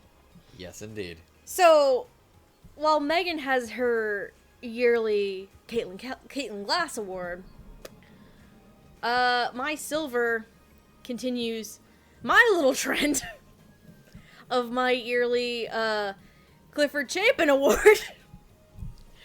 Because, of course I would. I'm gonna give my silver award for best directing to Clifford Chapin for Smile Down the Runway. Clifford had a strong year on the directing front with Smile, with Millionaire Detective, and with somehow making Darwin's Game tolerable, because that show is garbage, but it's fun. It's fun, stupid garbage.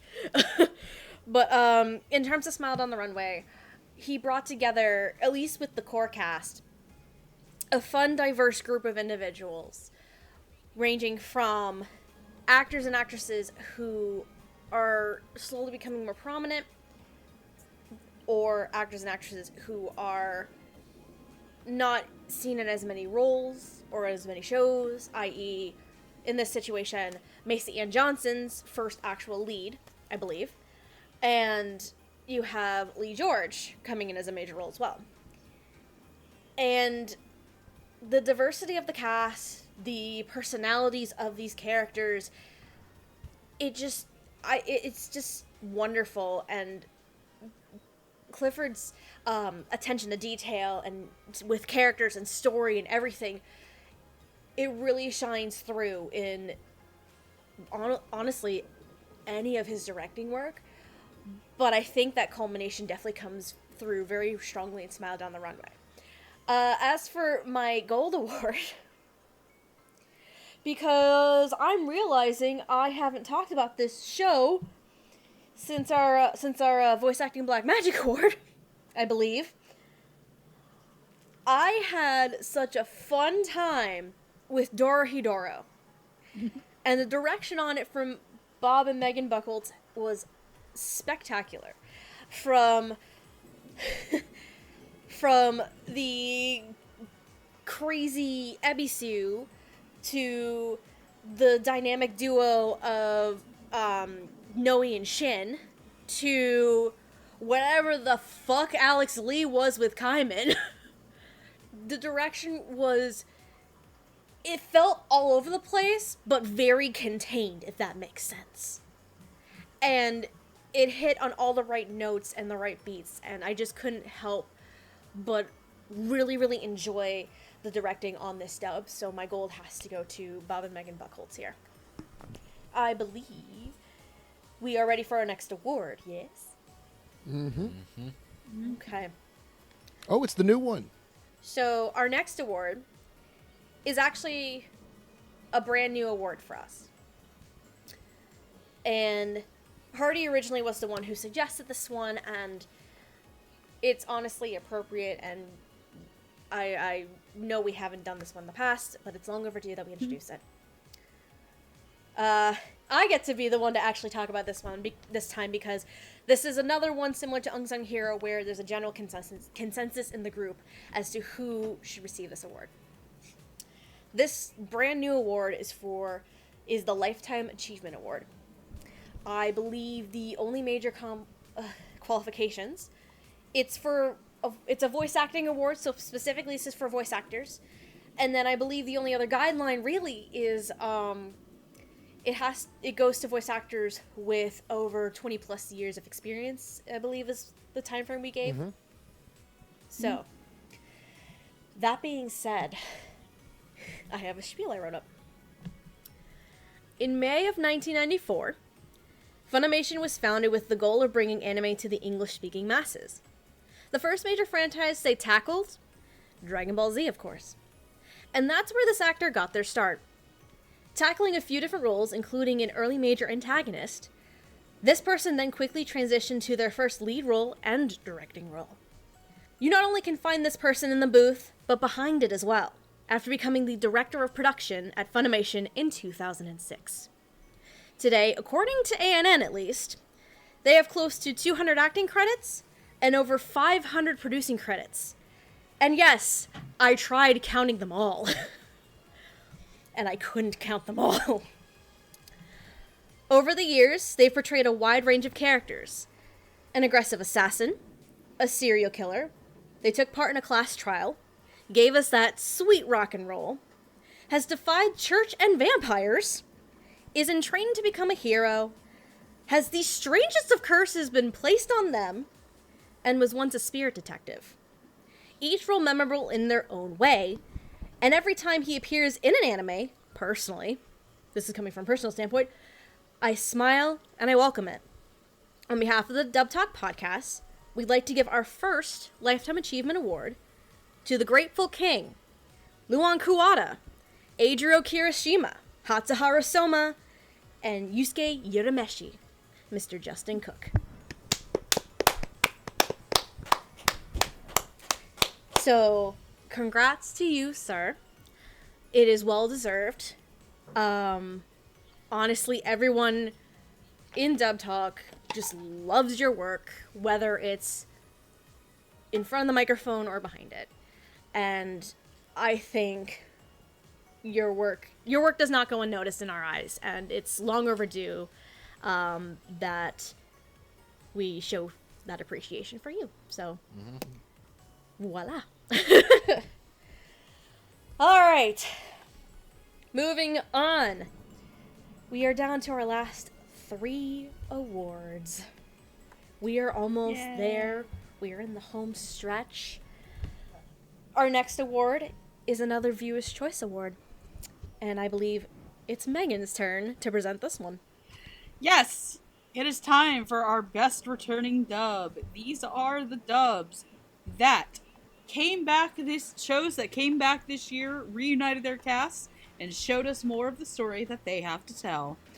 The nominees are Agretzko, directed by Patrick Seitz and Kristen Parati; Fire Force, directed by Kyle Phillips; Fruits Basket, directed by Caitlin Glass and Sean Gann; Ghost in the Shell, Standalone Complex 2045, directed by Mary Elizabeth McGlynn; Konosuba, directed by Alex Von David; Maiden Abyss, Dawn of the Deep Soul, directed by Kyle Colby Jones; My Hero Academia, Heroes Rising, directed by Colleen Klinkenbeard and Monica Rial; No Guns Life, directed by Kyle Phillips and Megan Shipman; ReZero, Starting Life in Another World, directed by Chris Kaysen; The Seven Deadly Sins, Imperial Wrath of the Gods, directed by Chris Kaysen.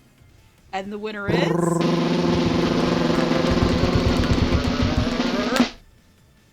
Agretzko, directed by Patrick Seitz and Kristen Parati. Woo! Woo!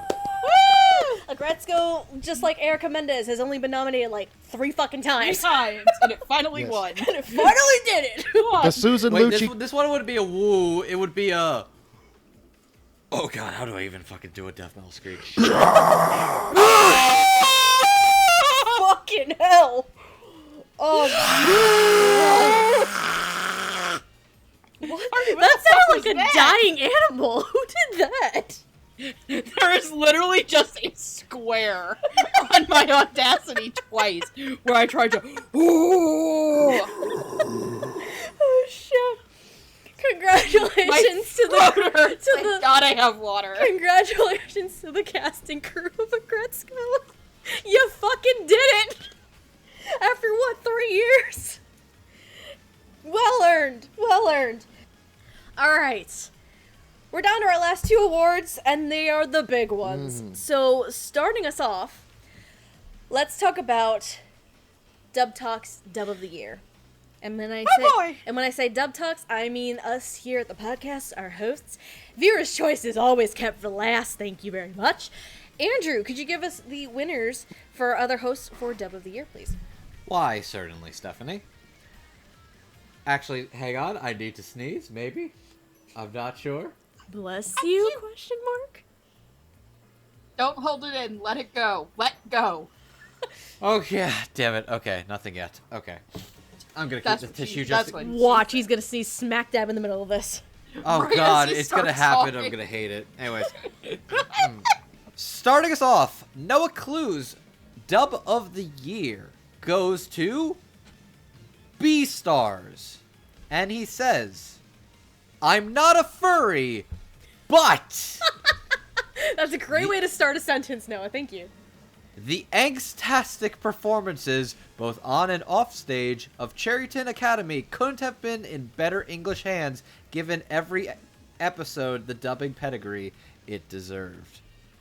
I see what you did there, Noah, and I appreciate it. Oh god, I He's do also a too. liar. Fuck. We love Noah, though. Bless. Okay. Bless. Jet's pick for Dub of the Year goes to After the Rain. He says, I was really looking forward to this dub, and it exceeded my expectation. This show had some really tricky subject matter to handle, but everybody involved did a good job balancing it out, and both the acting and the adaptive script were great. Kudos. Roots' pick for Dub of the Year goes to Smile Down the Runway. He says, in a year of incredibly strong dubs under the circumstances, Smile Down the Runway stands out above the rest for me given the sheer amount of polish and care given to it in terms of casting, direction, and performances. Nothing felt out of place. Gigi's pick for Dub of the Year also goes to Smile Down the Runway. She says, this dub was just the all-around best for me this year. Perfect casting, good writing, amazing acting, and it took a lot of love, care, and professionalism. Everybody involved is a top designer. My choice for Dub of the Year goes to Welcome to Demon School, Iruma-kun. Shill. It was a tough choice to make. I was really torn between this and two other shows. But I can't lie to myself, the dub of Iruma-kun is my favorite this year. An utterly fun, delightful cast of characters where every performance and delivery sounds like everybody's having the time of their lives. A truly charming little show that came out of nowhere and stole my demi-heart. Amon's pick for Dub of the Year goes to Dorohedoro. Nice and simple. Oh look! A dub for a show scientifically designed to appeal to me. Who could have seen this coming? Oh, God bless. Amon, I love you. Love you, buddy. Jamal's pick for Dub of the Year goes to Id Invaded. Ooh, good pick. Good pick. He says, the perfect dub doesn't exist. Wait, yes it does. Jeremy Inman reinvents the wheel with a simplistic cast and tight adapted script, turning it into the most extraordinary dub you've ever seen. And finally, our editor's choice from Jackson is Great Pretender. He says, remember all that mushy shit I said last year about making me cry? Nah, fuck that. Just be awesome. What a rip-roaring adventure that's also capable of showing people at their most vulnerable. Oh, God bless Jackson. God bless you, Jackson. Fuck that shit. Be awesome. We love you, man. Fuck that. Oh, yes. I love it. One last time. All right. One last time. One more. One last Spin the wheel. One last wheel. One and the last wheel has task. decided Spaceman Hardy. Okay. Okay. Well, I'm going to be very, very blunt. Okay. One thing that has surprised me this year is that most of my favorite dub shows have actually come from Netflix. I mean, a lot of Interesting. my favorite stuff was from the Netflix side this year, too, so I can see it. A lot of my favorite stuff a lot of stuff I like too was also from Netflix. It's just a very varied Yeah, year. it's just It's very varied this year, and it's great, honestly. yeah, because usually most of our nominees tend to come from the Houston or the Texas-based studios like Funimation Right. and Sentai, but Netflix has had a really good selection this year. On top of the ones we've been giving all night, like Dorohedoro, Great Pretender, Beastars. We've also had brand new Animal, which is a great dub in its own right, even though the show is questionable. What are some others that we've enjoyed? I don't think I'm trying to think of other Netflix. I mean, Seven Deadly Sins came back, and it's just as fun as ever. Agretzko. Agretzko, there's Standalone Complex. Japan Flex. Sings 2020. Japan we've talked Sings about. is a good one. Very underrated. Please go watch it. I love it. Drifting Dragon, High Score Girl, Violet Yeah, Evergarden. Scissor Seven. Yes, lot. I did. Scissor Seven, Scissor since Seven. you gave an award earlier. Yeah. Like, there was a lot from Netflix this year, and it was great. Whiskers Away was this year. Yes. But and so it should come as no surprise that both of mine are Netflix shows. I think I'm going to lump them both together because I think as far as polish and production and acting and directing and writing and everything all wrapped up into one, my two favorite shows for this year. Silver is Beastars, and gold is Great Pretender. Yeah. Okay. Yeah. And so, Good picks. I mean, I could have also added Dorohedoro as a third, but I mean, as far as I'm concerned, those were my two favorites this entire year. Awesome. Are we going back to our last wheel spin? Last wheel spin. Last wheel spin. Give it to us, Actually, baby. you know what, Stuff? Let me go next and I'll let you finish. What? Well, good news, Megan. You're next on the wheel. Yeah. Nice. Well, I also liked a lot of Netflix dubs this year. And while I could have put Great Pretender, because I do recognize that Great Pretender is probably objectively the best dub that came out this year. Mm-hmm.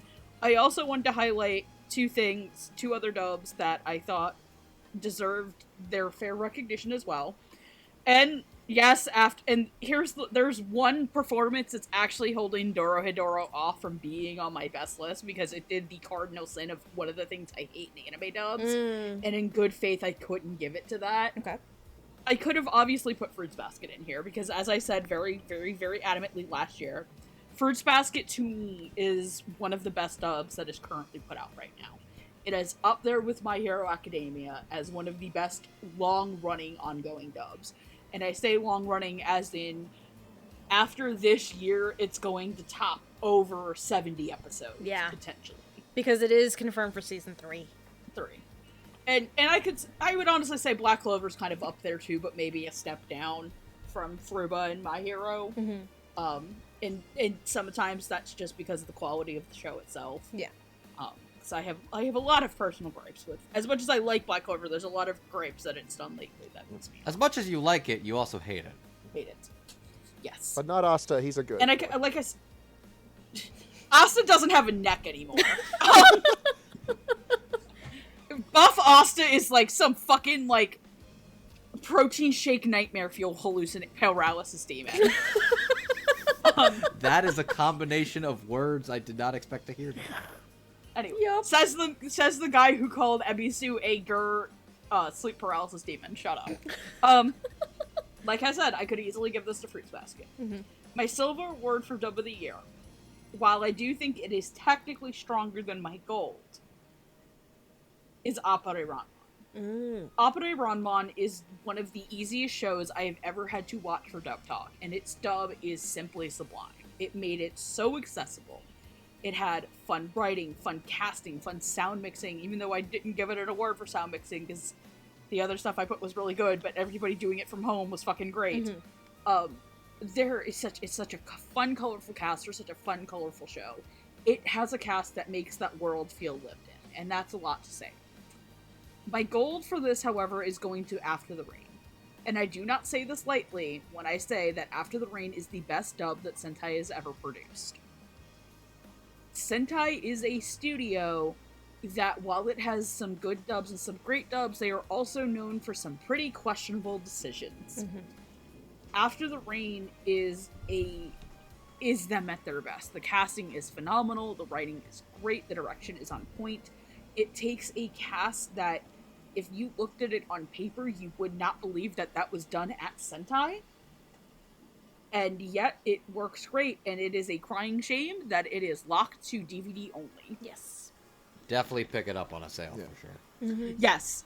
The only reason this got gold over, like, Dorohedoro, Great Pretender, and Appare is that when I can effectively say, this is the best this studio has ever done. Right. That's that says a lot. Yes. Yeah. All right, boss lady. Me. My 2 awards. May seem very simplistic to some, but it's also me, so it makes a lot of sense.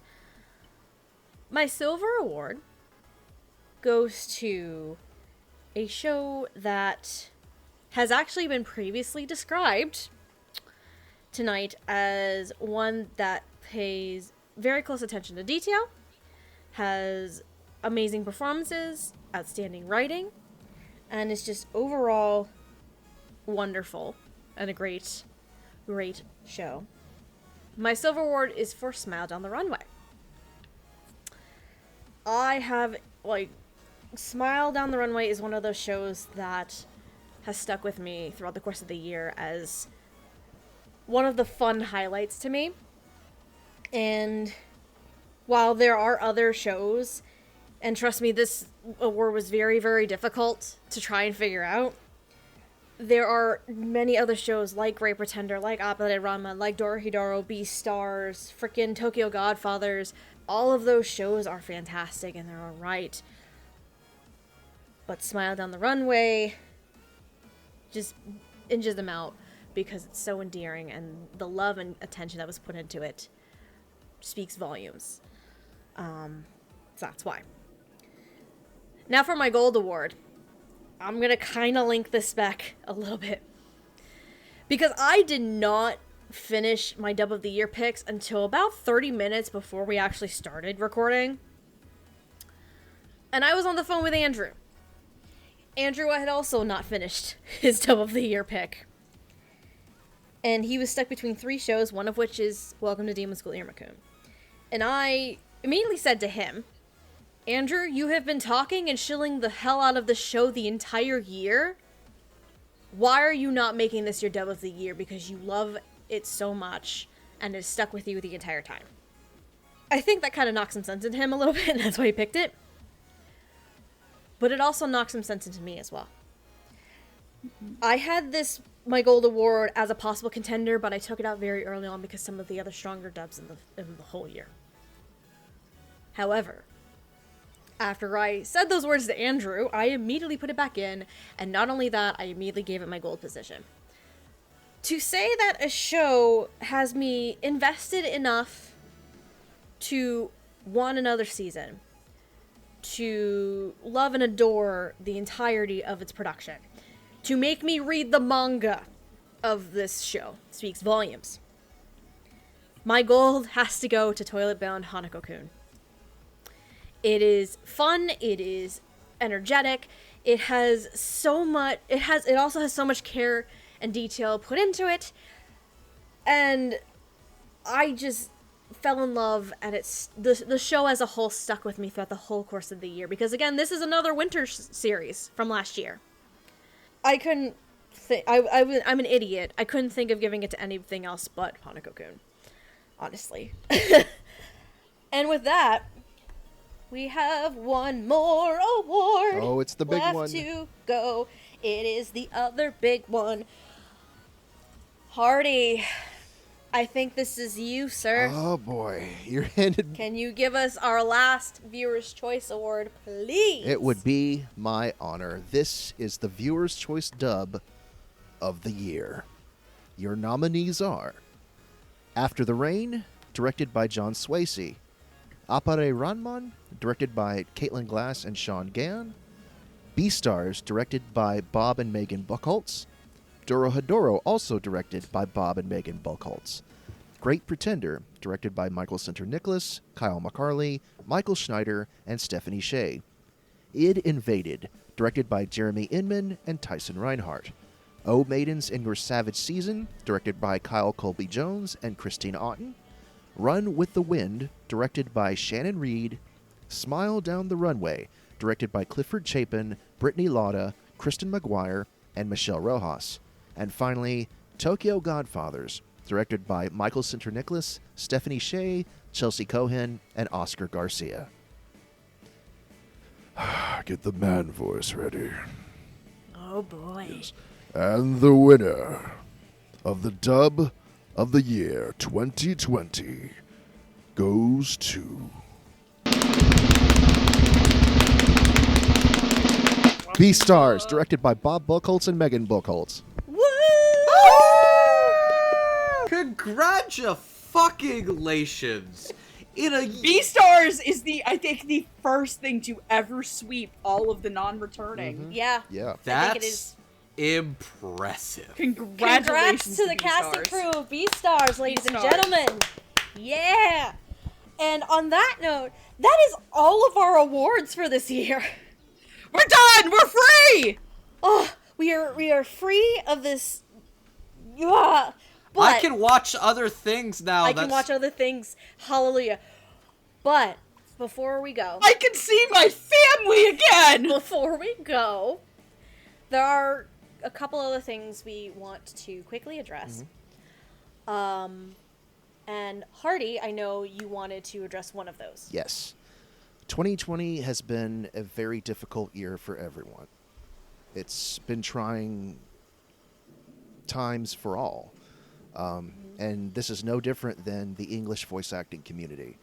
And unfortunately, we had to say goodbye to some of our actors who unfortunately lost their lives this year, or last year. We'd like to pay tribute to actors Bryce Armstrong, Jay Benedict, William Dufree, and Kenny Morrow, all who lost their lives in 2020. And we'd also like to pay tribute to Brad Venable, who unfortunately passed away just this last week.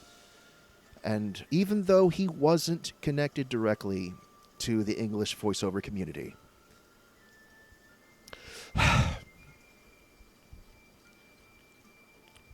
we would like to pay tribute to the one and only Zach Birchie. Because even though we didn't agree with him all the time, if it wasn't for him, a lot of us would never have found the joy in anime to begin with. So,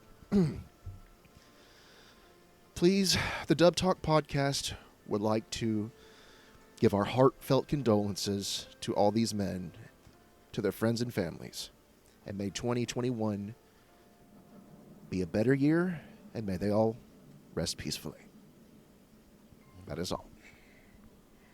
Oh, thank you for that, Hardy. Ooh, I'm You sorry. already.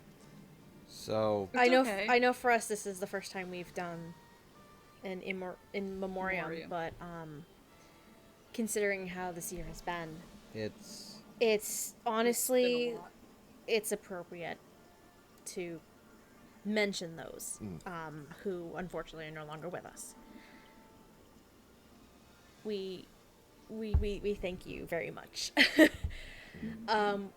Before we also go, I just said, 2020 was a very difficult year for everybody.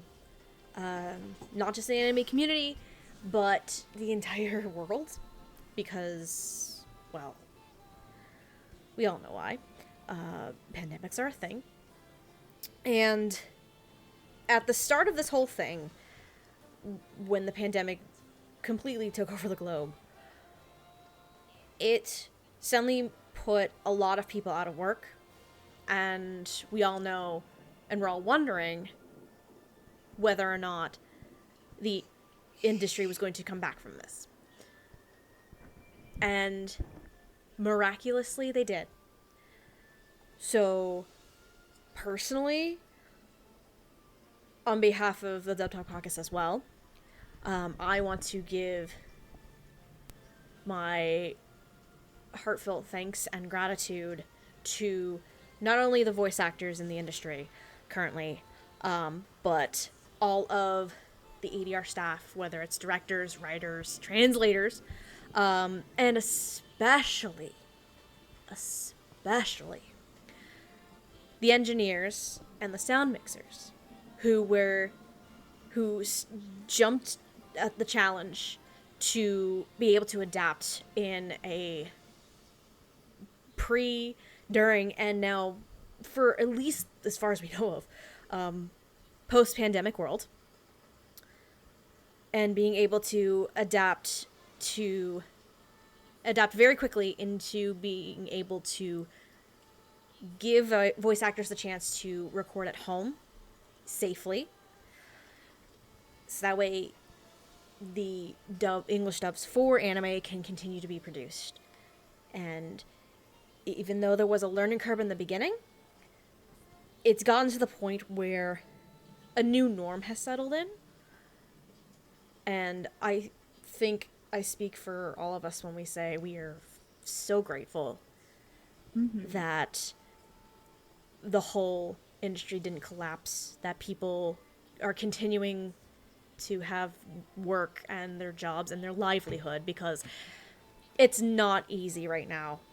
me as someone in the entertainment industry, specifically for theater, I don't have a job right now.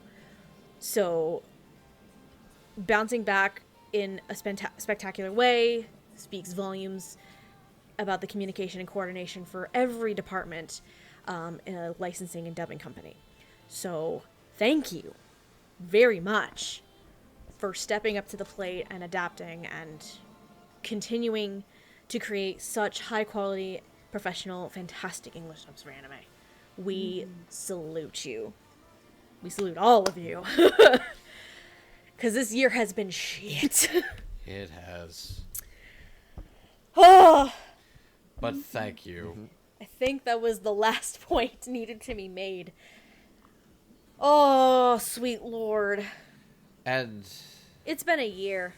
it's been a year. It has. It's been a year, and I hope and pray that 2021,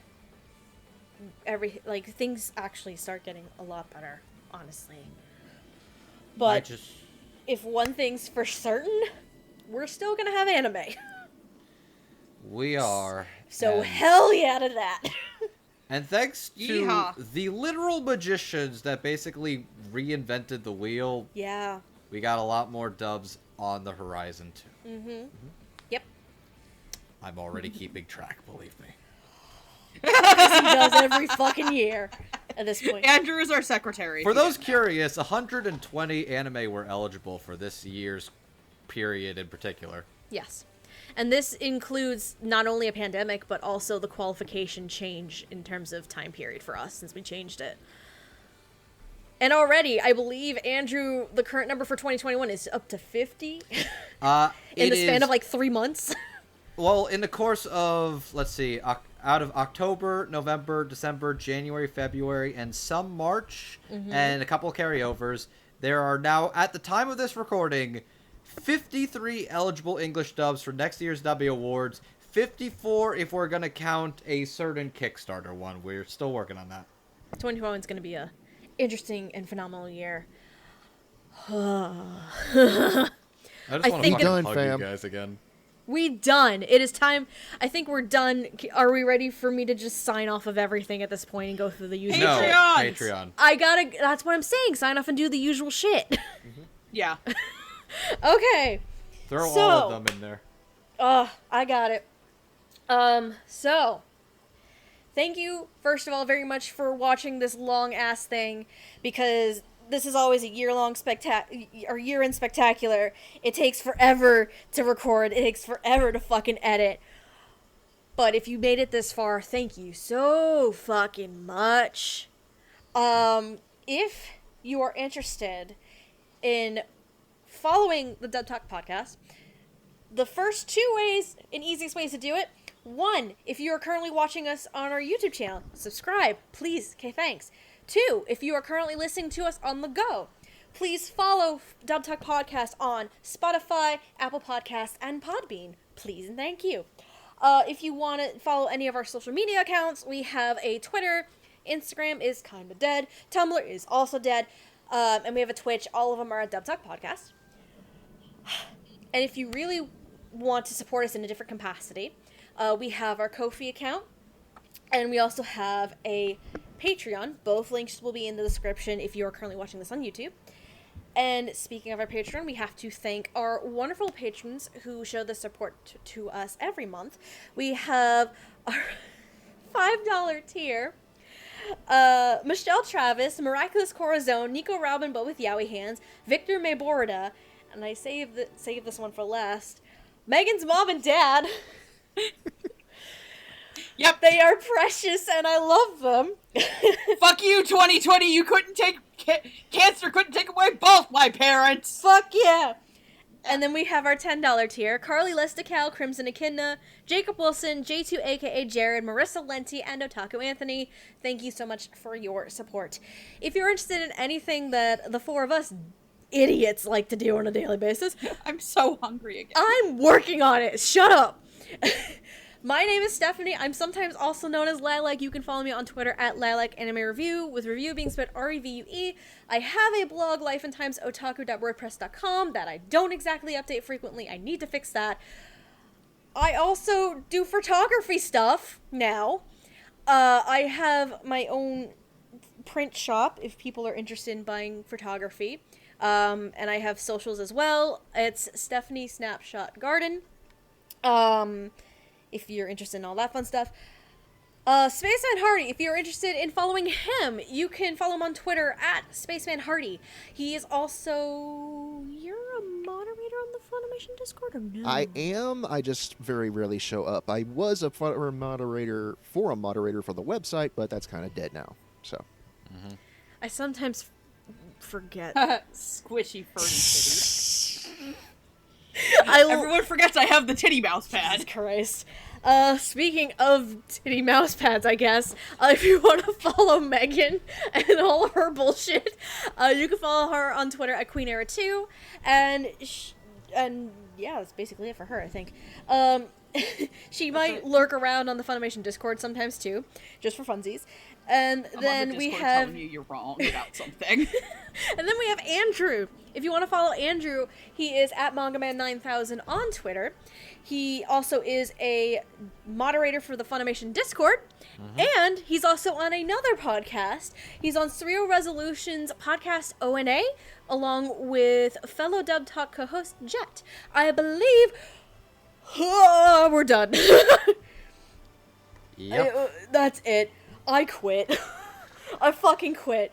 It's at least we made good time, because it is midnight and not 3 a.m. like it was last year. I just have one thing to end this night at. Yes. Mothman. There's no need to look down. I say, Mothman. God damn it. Lift that man off the ground. I said, Mothman.